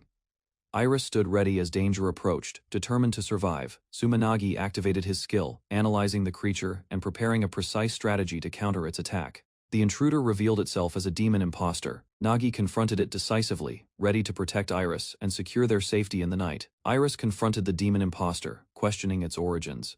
The creature's form differed from typical demons, hinting at something unknown. Sumanagi observed calmly, analyzing the demon while walking casually toward it, his focus unwavering as he assessed the threat. The companions watched Nagi, puzzled but trusting his judgment. He explained that demons were not so different from humans, and most were harmless unless provoked. Iris, confused by his logic, tried to grasp Nagi's reasoning. She noticed his calm demeanor and unconventional approach. The demon imposter reacted aggressively, refusing to be lumped with ordinary creatures. Nagi prepared to confront it directly, ready to protect everyone. Sumanagi dodged the demon's attack, his sword raised to defend against the incoming strike. His reflexes were sharp, and he read the demon's movements carefully. The demon laughed menacingly, filling the room with its presence. Its power radiated, and the companions braced themselves for a fierce confrontation. Iris and the others acted urgently, urging Nagi to strike, while the demon unleashed its attacks. They moved strategically, trying to prevent harm to each other. The demon began gathering mana in a strange barrier, preparing a powerful assault. Its intent was clear, and the stakes grew higher. Sumanagi had already formulated a plan. The companions, trusting his judgment, prepared to execute their coordinated strategy to counter the demon's attack. Sumanagi decided he needed to get close to the target, analyzing the situation and preparing to act. Rita and Leji insisted on shielding him, but Nagi insisted he could handle it. Iris warned that approaching the demon too closely could be dangerous. She tried to protect herself while observing Nagi's strategy. Leji, the sentient sword, pledged loyalty and offered its power to assist Nagi. The companions were impressed by its resolve. Iris expressed her frustration at the intensity of Nagi's plan, unsure if she could fully trust the unfolding actions. Nagi confirmed that, despite the risks, they had no other options. He entrusted the companions with their roles, coordinating a plan that balanced protection and offense. Iris considered escaping while Nagi and the others confronted the threat. She hesitated, unsure of her role, as danger approached. The soldiers of Ilgafa refused to leave, declaring their loyalty and protection for Iris. Their presence reassured her, showing that she was not alone. A baker recalled Nagi's gratitude for Iris' kindness, noting how it allowed his family to live peacefully in Ilgafa. The townspeople's respect reflected her influence. Stories of Iris' support and generosity reached the youth, enabling a young woman to attend university. Love and gratitude spread throughout the community. Iris realized she had never been truly alone. The soldiers, citizens, and friends were standing by her side, united by respect and loyalty. Iris reflected on the care and loyalty shown by the people of Ilgafa. She realized she could not abandon them, acknowledging the bonds she had formed. Determined, she decided to stay and confront the challenges ahead, understanding her responsibility as protector and participant in the unfolding events. Iris recognized her duty as both the Miko of the Sea Dragon and the daughter of Ilgafa's lord, embracing the responsibilities that came with her heritage. Taking decisive steps, she prepared to face the situation, moving forward with determination and focus. She requested the soldiers' accompaniment, acknowledging the risks of the mission, but seeking their support for this crucial task. Iris received the soldiers' confirmation of support, strengthening her resolve. Their loyalty reminded her that she would not face danger alone. Suma Nagi confronted the demon impostor directly, questioning its identity and intentions. He maintained calm as he prepared for the next move. Nagi explained the nature of demons to Iris and the companions, emphasizing that not all were harmful, highlighting the uniqueness of some. The demon declared it would bear the stigma of evil to save the world, taking a bold stance in the confrontation. Nagi clarified the meaning of Chunibyu to the demon, deflating its intimidation while keeping the team focused on strategy and understanding. Suma Nagi realized the demon impostor was neither from the world nor a typical demon. He studied its behavior carefully, preparing to engage. He confronted the creature, noting that it came from a different world and had its own motives, distinct from other enemies they had faced. Nagi observed the demon's adaptation to the new world, recognizing the difficulty it faced, living without modern tools like phones or computers. The demon explained its past struggles and the reason it had been cast aside, distinguishing itself from other summoned beings. Nagi emphasized the difference between himself and the demon, asserting his role as a hero while maintaining focus on the mission and protecting his companions. Miko contemplated a dangerous plan, intending to create the strongest being using the sea dragon's blood. She borrowed the name of a demon to avoid suspicion while pursuing power. Two heroes discovered her, confronting the situation. They disapproved of any abduction of a young girl, their presence revealing the tension surrounding Miko's secret. Miko's identity confused them further, as claims of being a hero contradicted earlier signs of demonic summoning. Doubts and accusations flew, questioning her true role. She firmly declared she was not a demon nor an abductor, insisting on her heroic purpose. The heroes acknowledged her explanation, while Miko's resolve remained, silently marking the beginning of a new chapter in her journey. Nagi faced the group of heroes, insisting he had always been a hero and aimed to become legendary. His presence alone challenged their assumptions. He revealed a plan to prove his power, determined to make the others recognize his abilities once more. The tension rose as Miko watched closely. Miko stepped forward, preparing to act, her hands trembling as she approached the barrier. Nagi gave permission, trusting her judgment. Miko activated her skill, Barrier Destruction LV, focusing her energy to protect Nagi. The barrier shattered, striking the opponent. Miko's resolve shone, and the heroes observed silently, recognizing her courage and strength. Miko confronted the demon with determination, launching a direct attack to stop its movements. She braced herself, preparing to strike with full focus, her resolve unwavering. With a powerful lift, Miko threw the demon into the air, asserting control over the battle. She demanded the demon repent for harming her master and the little girl. Speaking with authority, the demon was defeated, and the heroes observed. Iris-sama prepared to share the details of the interrogation, marking the end of the conflict. Nagi explained to Miko that he was trying to create a skill capable of defeating the fake demon, using the fast reconstruction skill with a soul pact. Miko noticed a red thread connecting Nagi and Rita, worried about its persistence. Nagi admitted he had a secret he hadn't shared yet. He realized the fake demon was a visitor from his own world, possessing similar knowledge and abilities. Nagi reflected on the powers of the organization, noting that only kings could summon a visitor. Despite the passage of time, the magical thread connecting Rita and Nagi had not disappeared, hinting at lingering consequences. Nagi reflected on the presence of visitors, worried about others who might be deliberately summoning them. He chose not to alarm anyone unnecessarily. He reviewed his skills, confirming the levels of barrier destruction and life negotiation, preparing for any potential threats. As he slept, a mysterious hand reached toward him, signaling the start of an unexpected encounter. Nagi awoke to find Rita beside him, startling him with her sudden presence. Rita's proximity caused a rush of emotions, and the effects of the fast reconstruction skill made her heart race, leaving the scene on a tense note.